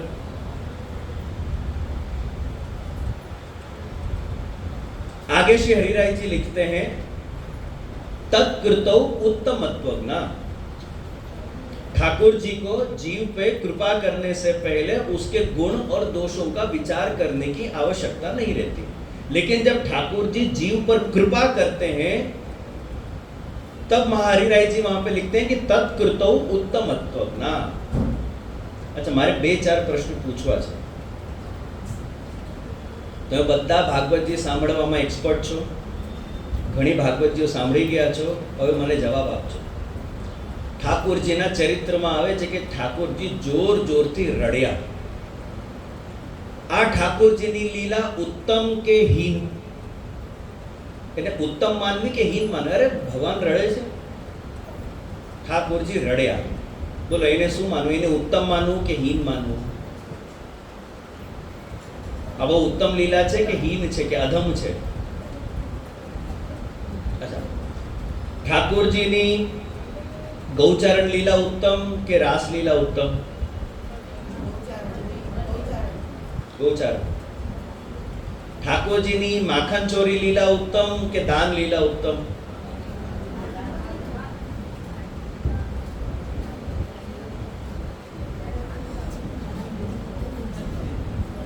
ઠાકુરજી તમને સેવા આપે એ ઉત્તમ કે આપણી કોઈ કારણથી સેવા છૂટે એ ઉત્તમ?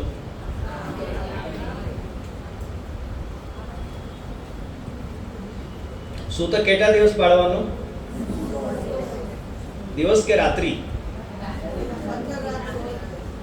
16 રાત્રિનો સૂતક પાડી 17મા દિવસે વ્રત કરીને 18મા દિવસે તમારે સેવામાં પહોંચવાનું. એમાં પણ એક વિશેષ છે. આજે તો ખેર બહુ ઓછા લોકો પાડે છે. એમાં પણ એક વિશેષ વસ્તુ એવી છે કે હસબન્ડને વાઈફનો અને વાઈફને હસબન્ડનો વરસનો સૂતક લાગે છે. એટલે આમ જે આશૌચ જે પાડવાનું છે એ તો 16 રાત્રિનું જ છે, પણ સેવા તમારાથી વરસ નહીં થાય. દરેક મહિને જે વિધિ કરવાની હોય છે એ વિધિ કરતા કરતા કરતા જ્યારે 1 વર્ષ પછી તમે વરસી કરો છો ને, એ વરસી પછી તમારાથી સેવા કરાય ઠાકોરજી. એમાં પણ ક્રમ એવો હતો જૂના જમાનામાં, પ્રાચીન સમય, કે વરસી કરીને પછી તમે ગિરિરાજજી જતા, ગિરિરાજજી પરિક્રમા કરતા, ગિરિરાજજીનું સ્નાન કરાવતા, ગુરુ ઘરે આજ્ઞા લેતા. ને પેલા સ્ત્રીઓ પણ વાળ આપતા હતા. જો એમના હસબન્ડ હરિશરણ થઈ જાય તો સ્ત્રીઓ પણ વાળ આપતા હતા. એ વાળ આપી ગિરિરાજજીનું ક્રમ કરી પછી કંઠી ઇત્યાદિ બદલી ગુરુ ઘરે આજ્ઞા લઈને પછી સેવા ચાલુ કરતા.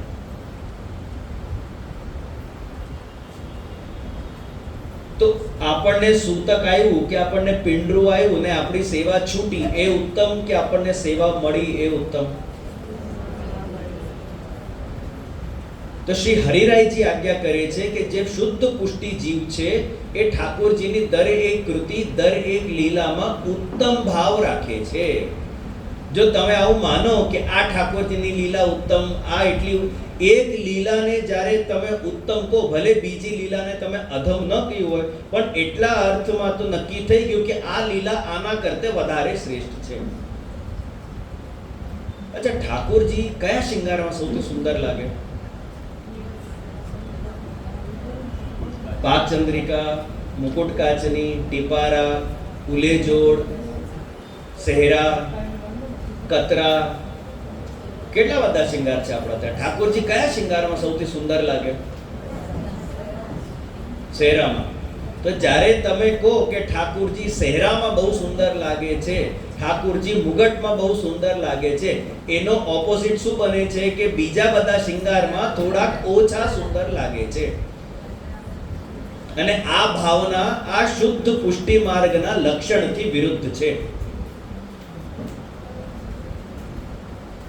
તમે સુરદાસજીને પૂછો કે સુરદાસજીને ઠાકોરજીને કયા શૃંગાર ગમતા હતા, સુરદાસજી શું જવાબ આપશે?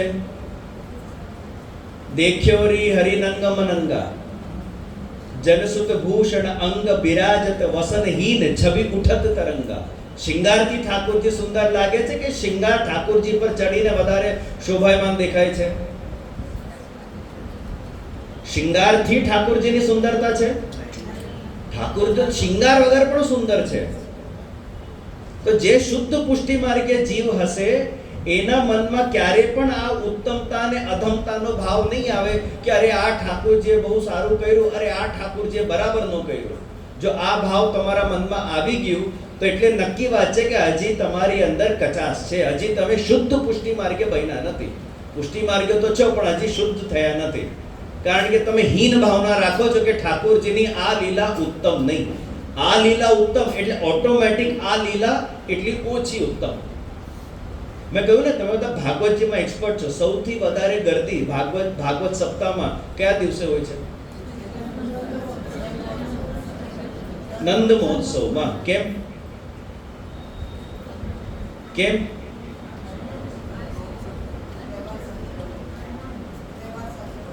વ્યવહાર સાચવવા માટે. એ તો તમે 7 દિવસ સાચવી શકો છો. નંદ મહોત્સવમાં જ કેમ અલગથી તમે જાઓ છો? નંદ મહોત્સવમાં જ કેમ વધારે ગર્દી હોય છે?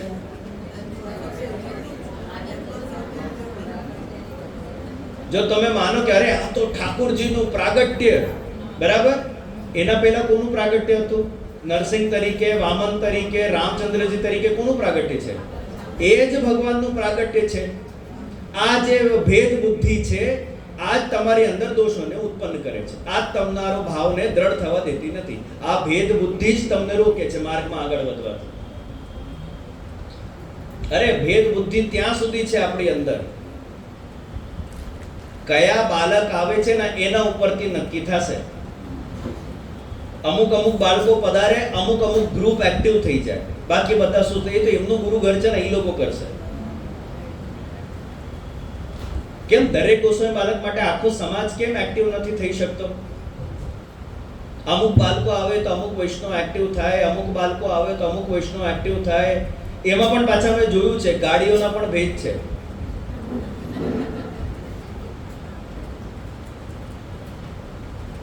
પીઠાધીશ્વરને પધરા હોય તો પછી કઈ ગાડી ચાલે? સાદા કોઈ બાળકે, મારા જેવા સાદા બાળકને પધરાવવું હોય તો પછી કઈ ગાડી ચાલે? એમાં પણ પછી વૈષ્ણવની અંદર ભેદ છે. અરે એમનું તો આ ગાડી ચાલે, વાંધો નહીં. એમનું તો આ ગાડી ચાલે, વાંધો નહીં. ઓરે ના ના ના, પેલા ફલાના પધારી રહ્યા છે, ના ના ના, આ નહીં ચાલે, તમે આ ગાડી મંગાવો. આ આપણી અંદર વૈષ્ણવના વચ્ચે ભેદ છે. તમે આવા ને તમે આવા ને તમે આમ ને તમે આમ. હું જ્યારે પણ વૈષ્ણવને મળું છું અને વૈષ્ણવને જ્યારે પૂછવામાં આવે ને તો બધા વૈષ્ણવ શું કે અમે આ ઘરના સેવક, અમે આ ઘરના સેવક, અમે આ ઘરના સેવક, અમે આ બાળકના સેવક, અમે આ બાળકના સેવક. મહાપ્રભુજીના સેવક કોઈ રહ્યા જ નહીં. બધા ઘર ને બાળકના જ સેવક છે, કોઈ મહાપ્રભુજીનો સેવક નથી. ક્યાંથી પુષ્ટિ માર્ગ આગળ વધશે? ક્યાંથી તમારો ભાવ દ્રઢ થશે? મહાપ્રભુજીના કેટલા સેવક છે અહીંયા? તમારા કહો કે મારા કહો, આપણા બધાના ગુરુ શ્રી વલ્લભાચાર્યજી છે. મહાપ્રભુજીએ એમની ગુરુની ગાદી હજી ખાલી કરી નથી કે અમારામાંથી કોઈ ત્યાં જઈને બેસી જાય. એ સ્થાન શ્રી મહાપ્રભુજીનો હતો, શ્રી મહાપ્રભુજીનો છે ને કાયમ માટે શ્રી મહાપ્રભુજીનો જ રહેશે. અમારું કામ ખાલી ટિકિટ ફાડીને તમને આગળ મોકલવાનું છે. કારણ કે આ માર્ગ અમારા માટે નથી. આ માર્ગ કોના માટે છે? વૈષ્ણવ માટે છે. ये मार्ग तेरे लिए प्रकट कियो है. વૈષ્ણવ માટે આ માર્ગ છે, વલ્લભકુંજ માટે આ માર્ગ નથી. અમે ટિકિટ ચેકર જેવા છીએ. બ્રહ્મસમ છે કે નહીં નથી તો અમે આપી દઈએ, આપીને પછી આ બધું તમે કરો, સિદ્ધાંત મુજબ ચાલો ને તમારો ઉદ્ધાર સિદ્ધ કરો. અમારે ખાલી ઉપર જઈને મહાપ્રભુને રિપોર્ટ કાર્ડ આપવાનું છે, અમારે મોઢું બતાવવાનું છે કે અમે શું કર્યું, અમને આચાર્ય કુળમાં આપશીએ જન્મ આપ્યું તો એનું અમે શું કર્યું, અમને ખાલી બસ એમને એટલી વિગત આપવાની છે, એટલી રિપોર્ટ આપવાની છે બસ. બાકી મૂળ અધિકાર માર્ગ ઉપર તો તમારા બધાનો છે. માર્ગ તમારા માટે છે, અમારા માટે નથી. આ ભેદ બુદ્ધિ જ્યાં સુધી રહેશે ત્યાં સુધી તમે માર્ગમાં આગળ વધી શકતા નથી. કારણ કે જે શુદ્ધ પુષ્ટિ માર્ગે જીવ હશે એ ઠાકોરજીની દર એક કૃતિ કે દર એક લીલામાં ઉત્તમપણાને જ જોશે. એકવાર શ્રી રાધિકાજી એમની સખીઓ સાથે બિરાજમાન હતા અને ત્યારે આપની સખીઓ આપને એક પ્રશ્ન પૂછ્યો. રાધિકાજીએ સામેથી એક વાત કહી કે જોઈ જોઈ મોય ભાવે સોઈ સોઈ કરે પ્યારો. કે મને જે ગમે છે ને ઠાકોરજી એમ જ કરતા જ હોય છે. તો યાર એમની સખીઓને બહુ એકદમ આતુરતા થઈને એમને પૂછ્યું રાધિકાજીને, એવું તો આપને શું ગમે છે કે ઠાકોરજી એ જ ને બધું કરતા હોય? તો રાધિકાજીએ શું કહ્યું? જોઈ જોઈ કરે પ્યારો સોઈ સોઈ મોય ભાવે. કે ઠાકોરજી જે પણ કરે છે ને મને બધું જ ગમે છે. એ મારી સાથે બોલે તો પણ મને ગમે છે, મારી સાથે નહીં બોલે તો પણ મને ગમે છે, મને મારાથી ગુસ્સા થાય તો પણ મને ગમે છે, મને ચાર ગાળ આપે તો પણ ગમે છે, મારી સાથે ઝઘડે તો પણ મને ગમે છે, ને નહીં ઝઘડે તો પણ મને ગમે છે. કારણ કે અહીંયા દૃષ્ટિ એ કૃતિ ઉપર નથી, દૃષ્ટિ કરવાવાળા ઉપર છે કે કરનારો કોણ છે. ઠાકોરજી છે તો ઠાકોરજી બધું જ કરી શકે. ઠાકોરજી જેવું રાખવા માંગે એવું રહેવામાં પછી શું વાંધો છે આપણને? તત્કૃત ઉત્તમત્વ ના ઠાકોરજીનો અંકુટ કરવાનો છે ને બરાબર 1-2 દિવસ પહેલા આપણે જો અડચણમાં આવી ગયા, બોલો હવે આ લીલા ઠાકોરજીની ઉત્તમ કે અધમ? બોલો એમાં એને શું માનવું?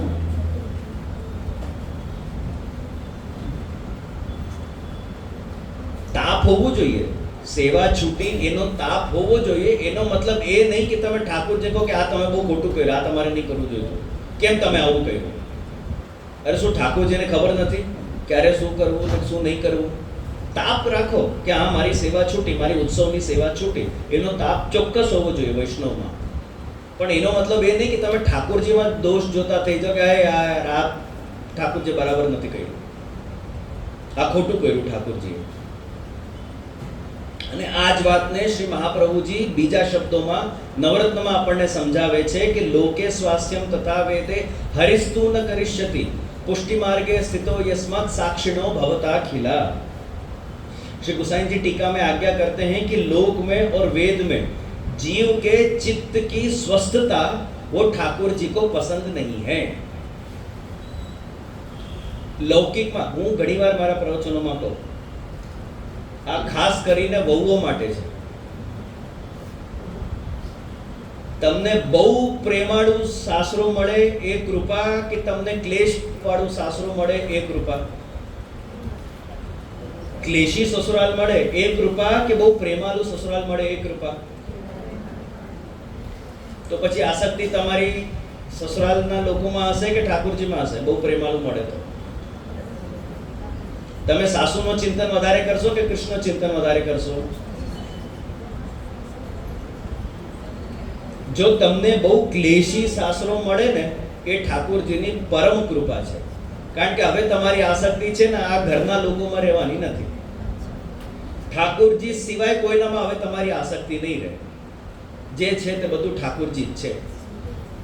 બાકી બધા પ્રત્યે કર્તવ્ય કરો, નહીં કર્તવ્યને આપણે પૂરું કરશું. બાકી જે મૂળ આપણી આસક્તિ છે ને એ પછી ઘરના લોકોમાં નહીં રહે. એ જ ઠાકોરજીની બહુ મોટી કૃપા છે આપણા ઉપર. અને જો તમને આવું કઠિન સાસરો મળે ને તો સમજી જવું કે ઠાકોરજીની મારા પર પરમ કૃપા છે. ઠાકોરજીની જરાય ઈચ્છા નથી કે હું લૌકિકમાં આસક્ત થઈ જાઉં. કારણ કે જો લૌકિકમાં આસક્ત થઈ ગઈ તો ઠાકોરજી 100% છૂટશે. એટલે જ મહાપ્રભુજી કહે કે લોકે સ્વાસ્થ્યમ તથા વેદે હરિસ્તુ ન કરીષ્યતિ. લૌકિકમાં અને વૈદિકમાં તમે કોઈ મંત્ર જાપ કરો, એ મંત્રનો તમને જો ફલ મળી ગયું તો તમારી આસક્તિ એ મંત્રમાં વધશે કે નહીં વધે? તમે મારી પાસે આવ્યા, જે અમને બહુ તકલીફ છે, આપ એવું કોઈ અમને મંત્ર આપો કે લક્ષ્મીજીને અમારા પર કૃપા થાય. બહુ સારું, મેં તમને એક મંત્ર લખીને આપી દીધું. ભાઈ તમે આ મંત્રોનો જાપ કરો, આ મંત્રોનું અનુષ્ઠાન કરો. નવરાત્રિ ચાલુ થવાની છે આજે, આજથી ચાલુ કરી દેજો. 9 દિવસ સોલિડ એ મંત્રનો તમે અનુષ્ઠાન કરજો. 9 દિવસ પછી એ મંત્ર તમને ફળી ગયું ને લક્ષ્મીજીની તમારા ઉપર ખૂબ કૃપા થઈ. હવે તમારી આસ્થા એ મંત્રમાં વધી જશે કે નહીં? જે બહુ સોલિડ મંત્ર લખીને આપ્યો અમને. હવે તમને એ મંત્રમાં વધારે અનુષ્ઠાન કરવાની ઈચ્છા થશે કે નહીં? હવે તમને વધારે જો એ અનુષ્ઠાન કરવાની ઈચ્છા, સમય ક્યાંથી કાપશો? લૌકિકમાંથી કાપશો, સેવામાંથી કટ કરશો? એક કામ કરના, ઠાકોરજીનું ફટાફટ આપણે કરી લઈએ, મારે પાઠ કરવાનું હજી બાકી છે. તો જો તમે શુદ્ધ પુષ્ટિ માર્ગીય જીવ છો તો ઠાકોરજી જ એવા પરિસ્થિતિઓનું નિર્માણ કરશે કે લૌકિકમાં તમને શાંતિ નહીં મળે અને વેદમાં પણ તમારો મંત્રનો ભંગ થાય, તમને મંત્ર નહીં ફળે. કારણ કે જો મંત્ર ફળી જશે તો તમે ત્યાં વયા જશો. જો લૌકિક ફળી ગયું તો તમે ત્યાં વયા જશો, ઠાકોરજી પાસે નહીં આવો તમે. તો પુષ્ટિ જીવોના ચિત્તની સ્વસ્થતા લૌકિકમાં અને વૈદિકમાં ઠાકોરજીને બહુ ગમતી નથી. એટલે જો તમે શુદ્ધ પુષ્ટિ માર્ગે જીવ છો તો તમારા લૌકિકમાં પણ વિક્ષેપ ઠાકોરજી જ ઉત્પન્ન કરશે, વૈદિકમાં પણ વિક્ષેપ ઉત્પન્ન કરનારા ઠાકોરજી છે. લૌકિકમાં ક્લેશ આપનારા પણ ઠાકોરજી છે, વૈદિકમાં પણ ક્લેશ આપનારા ઠાકોરજી છે. કે જેથી લૌકિકમાં અને વૈદિકમાં જે તમારી આસક્તિ છે એ ધીમે ધીમે છૂટે ને ઠાકોરજી પ્રત્યે તમારી આસક્તિ ધીમે ધીમે વધે. આ ઠાકોરજીની પરમ કૃપા છે. પુષ્ટિ જીવોના લૌકિક ને વૈદિક કાર્યમાં ઠાકોરજી જ વિઘ્ન ઉત્પન્ન કરે છે. જેટલું જરૂરી છે ને એટલું ઠાકોરજી કરાવશે, પણ જ્યાં તમે જરૂરીથી ઉપર તમે કરવા ગયા ત્યાં ઠાકોરજી વિઘ્ન ઉત્પન્ન કરશે. એક પ્રસંગ છે, અઘોરીનો એક પ્રસંગ છે. એક શેઠિયા હતા, એની પત્ની બહુ બીમાર પડી. એને દવા ઇત્યાદિ ખૂબ કરી પણ છતાંય કંઈ બહુ ફરક પડ્યો નહીં ને તબિયત કંઈ બહુ સુધરી નહીં. તો એક મહાનુભાવે એને સજેશન આપ્યું, એક કામ કર, તું તાંત્રિક પાસે જા અને એનાથી તારા પત્નીને બહુ સારું રહેશે. બહુ સારું, ઠીક છે. તાંત્રિક પાસે ગયા. તાંત્રિક પાસે એને બધી જ વાત કરી તો તાંત્રિકો કાંઈ વાંધો નહીં, હું અહીંયા બેસીને તારા સ્ત્રી માટે હું મંત્ર જાપ કરીશ અને ત્યાં તારી સ્ત્રીને બધું બરાબર રહેશે. સારું, એને મંત્ર જાપ એને ઘરમાં એને ચાલુ કર્યું. થોડાક દિવસ તો એની સ્ત્રી ધીમે ધીમે એની તબિયત સુધરતી ગઈ. પાછી ધીમે ધીમે એની સ્ત્રીની તબિયત બગડતી ગઈ. હવે એ પેલા શેઠિયાએ જોયું કે ભાઈ આ તો પેલા વચ્ચે એની તબિયત બહુ સારી થઈ ગઈ, હવે પાછી કેમ બગડી ગઈ? હું એકવાર ત્યાં જોઈ આવું કે પેલા તાંત્રિક બાબા શું કરે છે. એ ગયા ત્યાં ને એમને જોયું કે હવે એ શું ઉચ્ચારણ કરી રહ્યા હતા? દેવી ભાર્યામ રક્ષતુ, દેવી ભાર્યામ રક્ષતુ, દેવી ભાર્યામ રક્ષતુ. હવે આ રક્ષતુ બોલતા એમના મોઢામાં થોડુંક આમ સ્લીપ થઈ ગયું ને બોલતા બોલી ગયા, દેવી ભાર્યામ ભક્ષતુ, દેવી ભાર્યામ ભક્ષતુ, દેવી ભાર્યામ ભક્ષતુ. તો રક્ષણ કરતા દેવીએ ભાર્યાનું ભક્ષણ કરી લીધું. હવે આ વિક્ષેપ ઉત્પન્ન કરનારા કોણ? આ વિક્ષેપ ઉત્પન્ન કરનારા કોણ? કોને એના જીભમાં આ ટ્વિસ્ટ કર્યો કે ભાઈ જેથી એ રક્ષતું બોલતો એના મોઢેથી ભક્ષતું નીકળી ગયું? તો જ્યાં તમે ઠાકોરજીથી અલગ જઈને જ્યારે તમે પ્રયત્નો કરો છો ત્યારે ઠાકોરજી તમારા પ્રયત્નોમાં વિક્ષેપ ઉત્પન્ન કરે છે. નહીં તો એનો પરિણામ શું આવશે? તમારો અહંકાર વધશે, તમે ઠાકોરજીથી દૂર વયા જશો. અને જો તમારા પ્રયત્નોમાં પ્રભુ વિઘ્ન ઉત્પન્ન નહીં કરે તો ઠીક છે, તો તો એમાં કંઈ ફરક જ નથી, તમે કરો જે કરતા હો તે કરો. પણ એવું જરાય નહીં માનતા કે તમે શુદ્ધ પુષ્ટિ જીવ છો. શુદ્ધ પુષ્ટિ જીવ હશો તો ઠાકોરજી ચોક્કસ, જ્યારે તમે પ્રભુથી અલગ ગયા પ્રયત્નો કરવા, ત્યાં ઠાકોરજી ઊભા થઈ જશે તમારા એ પ્રયત્નોને રોકવા માટે. તમે વૃત્રાસુર ચતુશ્લોકીમાં આવો, સાંભળી છે વૃત્રાસુર ચતુશ્લોકીએ? એક અસુર થઈને વૃત્રાસુરની અંતિમ સમયમાં મતિ કેવી હતી? જ્યારે વૃત્રાસુરે જોયું કે હવે આ ઇન્દ્રનું વજ્ર મારા તરફ આવી રહ્યો છે અને આનો મારી પાસે જવાબ નથી, ત્યારે એની મનસ્થિતિ કેવી હતી? શું કહે છે વૃત્રાસુર? ત્રૈવર્ગિકાયાસ વિઘાતમ અસ્મત પતિર વિધત્તે પુરુષસ્ય શક્ર તતોનુમેયો ભગવત પ્રસાદો યા દુર્લભો અકિંચન ગોચરોન્યે. હે શક્ર, હે ઇન્દ્ર, જ્યારે જ્યારે પણ હું ત્રિવર્ગના પ્રયત્નો કરું છું, ત્રિવર્ગ એટલે ધર્મ, અર્થ અને કામ, આ ત્રણેયને ત્રિવર્ગ કહેવાય. અને જ્યારે પુરુષાર્થ કહો ત્યારે એમાં મોક્ષ પણ આવી ગયો. મોક્ષને માઇનસ કરો તો એને ત્રિવર્ગ કહેવાય, ધર્મ, અર્થ અને કામ.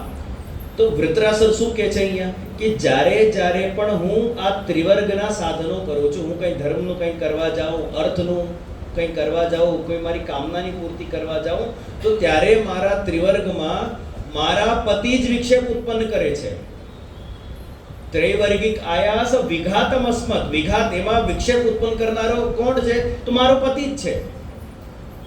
પણ એનાથી શું ખબર પડે છે? તતોનુમેયો ભગવત પ્રસાદો, આ ઠાકોરજીની મારા ઉપર બહુ મોટી કૃપા છે. એક અસુરની આ મતિ છે કે મારા પ્રયત્નોમાં જ્યારે વિઘ્ન ઉત્પન્ન કરે છે મારા ઠાકોરજી, એ તો ઠાકોરજીનો બહુ મોટો પ્રસાદ છે મારા ઉપર. કેમ આને પ્રસાદ રૂપે એમને જોયું? હવે આટલી મોટી દુનિયામાં ઠાકોરજીની મારા પર દૃષ્ટિ છે. ઠાકોરજી બરાબર મને જુએ છે કે હું શું કરું છું, શું નથી કરતો. ને જ્યારે જ્યારે હું ઠાકોરજીથી અલગ જાઉં છું, ત્યારે ત્યારે ઠાકોરજી વિક્ષેપ ઉત્પન્ન કરે છે. આનાથી મોટી બીજી કઈ કૃપા જોઈએ આપણને? તતોનુમેયો ભગવત પ્રસાદો અકિંચન ગોચરો નહીં. આ વસ્તુ જે છે, આ જે પ્રસાદ છે, આ બધાને મળતો નથી. ઠોર મટરીનું પ્રસાદ કદાચ બધાને મળતું હશે, પણ આ જે ભગવત પ્રસાદ છે, આ ભગવત પ્રસાદ બધાને મળતું નથી. કેવલ નિષ્કિંચન, અકિંચન ભક્તોને જ મળે છે. નિષ્કિંચન એટલે ગરીબોને જ મળે છે એવું છે, પૈસાવાળાઓને નહીં મળે. નિષ્કિંચન એટલે શું? નિષ્કિંચન કોને કહેવાય? ભક્તિના અંતર્ગત નિષ્કિંચન કોણ?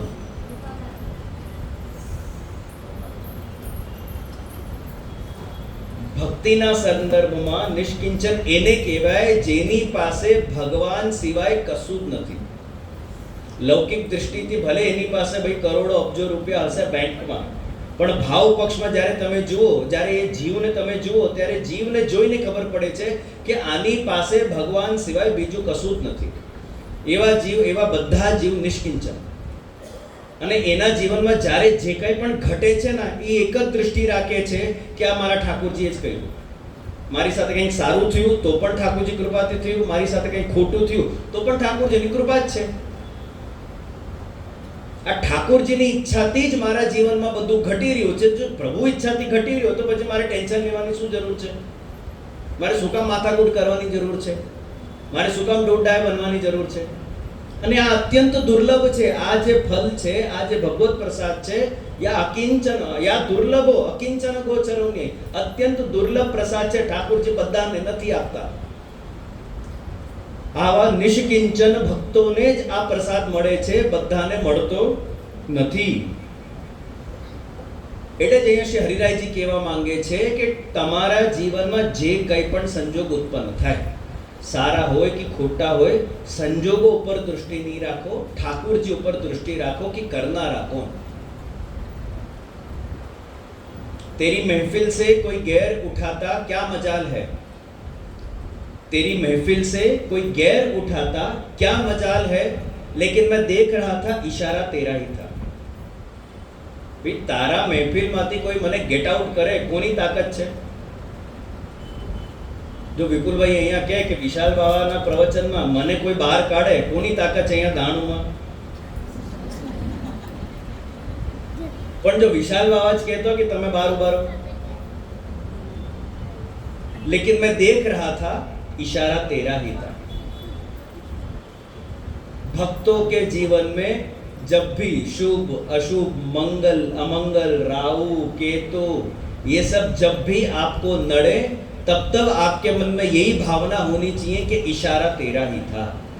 ठाकुर जी ही राहु के निमित्त, केतु के निमित्त, शुभ के निमित्त, अशुभ के निमित्त, मंगल के निमित्त, अमंगल के निमित्त, शनि के निमित्त ठाकुर जी ही ये कार्य कर रहे हैं। तो जब ठाकुर जी ये कार्य कर रहे हैं तो मेरे को क्या चिंता करने की जरूरत है? और मैं तो हमेशा वैष्णव को एक एडवाइस देता हूँ कि जब जब आपको मालूम पड़े कि आपके ग्रह नक्षत्र बराबर नहीं चल रहे हैं, तब तब ठाकुर जी को 2 सामग्री ज्यादा होगा। क्यों?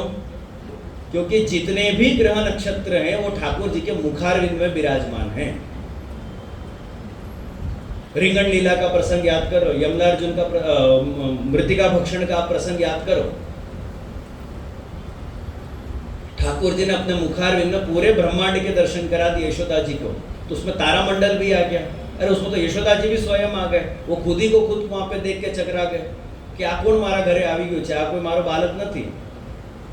ત્યારે ત્યાં ભાગવતજી લખે છે કે વ્યતનોત સ્નેહ મહિમ માયા, ठाकुर जी ने वैष्णवी माया, स्नेह वाली माया फेर के यशोदा जी का ये ज्ञान लुप्त कराया, और तब यशोदा जी को लगा ना ना ना तो मारो बाबू है। तो कहने का तात्पर्य है कि ये सब ग्रह नक्षत्र ये सब अपन को कब नड़ते हैं?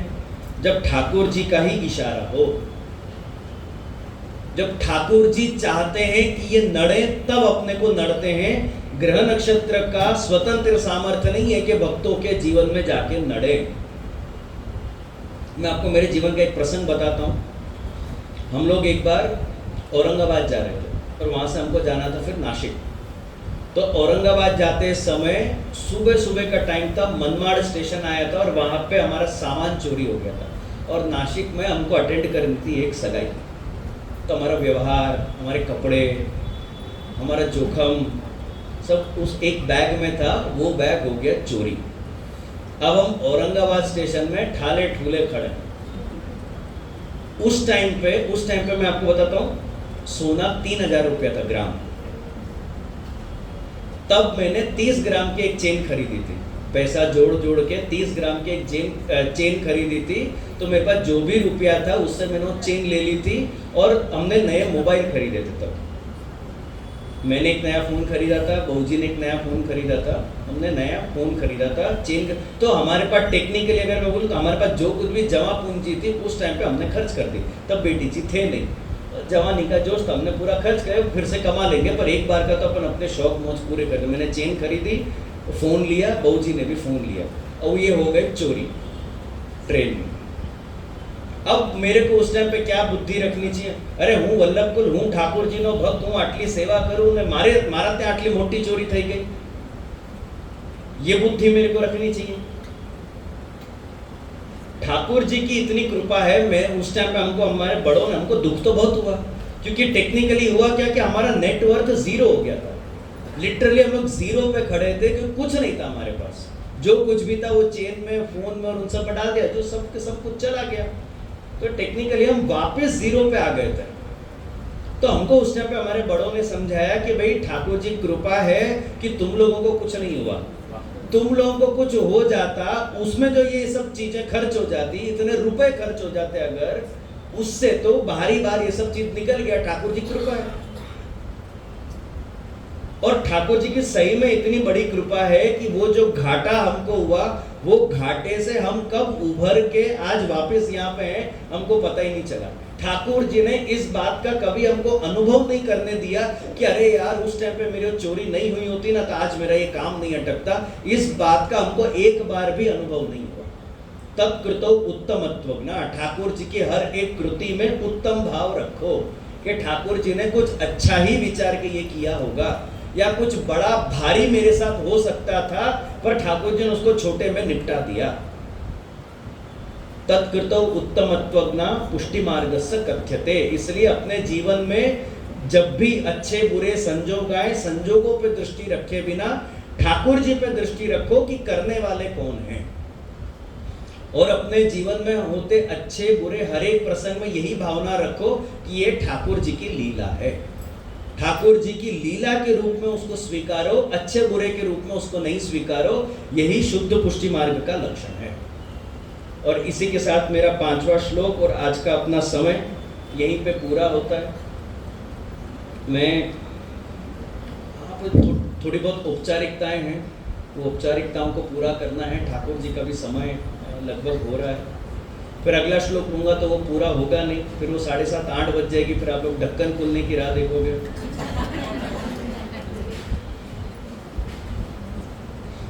चलो, पूरा करने से पहले एक शेर के साथ मैं पूरा करता हूं। मुझे गम भी उनका अजीज है। राजा मेहंदी अली खान की एक नज्म है, मुझे गम भी उनका अजीज है कि उन्हीं की दी हुई चीज है। तो अपने जीवन में अगर प्रतिकूल प्रसंग अगर नड़ते भी हों तो उस टाइम पे दृष्टि यही रखो कि देने वाले कौन हैं। क्योंकि जो शुद्ध पुष्टि मार्ग के भक्त होते हैं वो ठाकुर जी में ऊंच नीच की भावना नहीं देखते। ठाकुर जी आनंदमय है और ठाकुर जी जो भी लीला करते हैं आनंद पूर्वक ही करते हैं। आनंदस्य हरेर लीला, सुबोधनी जी में और भागवत जी में अपने को शब्द मिलते हैं। तो ठाकुर जी जो भी लीला करते हैं आनंद पूर्वक ही करते हैं। इस प्रकार की दृष्टि जिसके अंदर होती है वो शुद्ध पुष्टि मार्ग के जीव है। इसी के साथ अब मेरा सत्र 5वां श्लोक और ये पुष्टि मार्ग लक्षण आने का प्रथम सत्र यहीं पे पूरा होता है। मैं एक बार फिर से मनोरथी परिवार को, उपस्थित आप सभी वैष्णवों को, हवेली से जुड़े सभी ट्रस्टी गण को खूब खूब बधाई और खूब खूब आशीर्वाद देता हूँ। इनफैक्ट मैं तो भाई वसई विरार से आए हुए सभी वैष्णवों को भी मैं खूब खूब आशीर्वाद देता हूँ कि भाई आप लोगों ने पुष्टि मार्ग के लिए समय निकाला, आप लोग आए और जैसे अपने वार्ता जी में शब्द आते हैं कि भाई इतने दिन अपन ने पुष्टि मार्ग को जिया है और आप लोगों के निमित्त मुझे फिर से इस ग्रंथ के दर्शन करने का मौका मिला है, इसलिए आप लोग सब धन्य हो। एक बार आप लोग सब खुद के लिए तालियों से आप लोग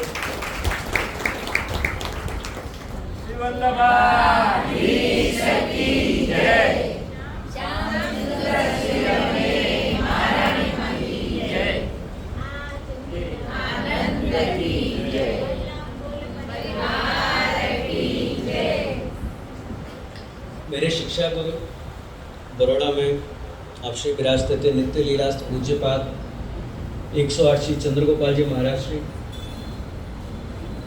आप एक आज्ञा करते थे कि बाबा आपको अपने जीवन में कभी ठाकुर जी के 56 भोग करने का मौका मिले नहीं मिले, पर आप श्री महाप्रभु जी श्री हरिराय जी का 56 भोग जरूर करना। मैंने उनसे पूछा कि ताज जी महाप्रभु जी का और हरिराय जी का 56 भोग कैसे होता है? ठाकुर जी का तो मालूम है कैसे होता है, पर इनका कैसे होता है? तो आप श्री ने आज्ञा करी कि आपके पास जो भी द्रव्य हो उसका उपयोग आप महाप्रभु जी के सिद्धांतों के प्रचार प्रसार में, पुष्टि सिद्धांतों को आज की पीढ़ी तक पहुंचाने में आप उपयोग करो। यही महाप्रभु जी का 56 भोग।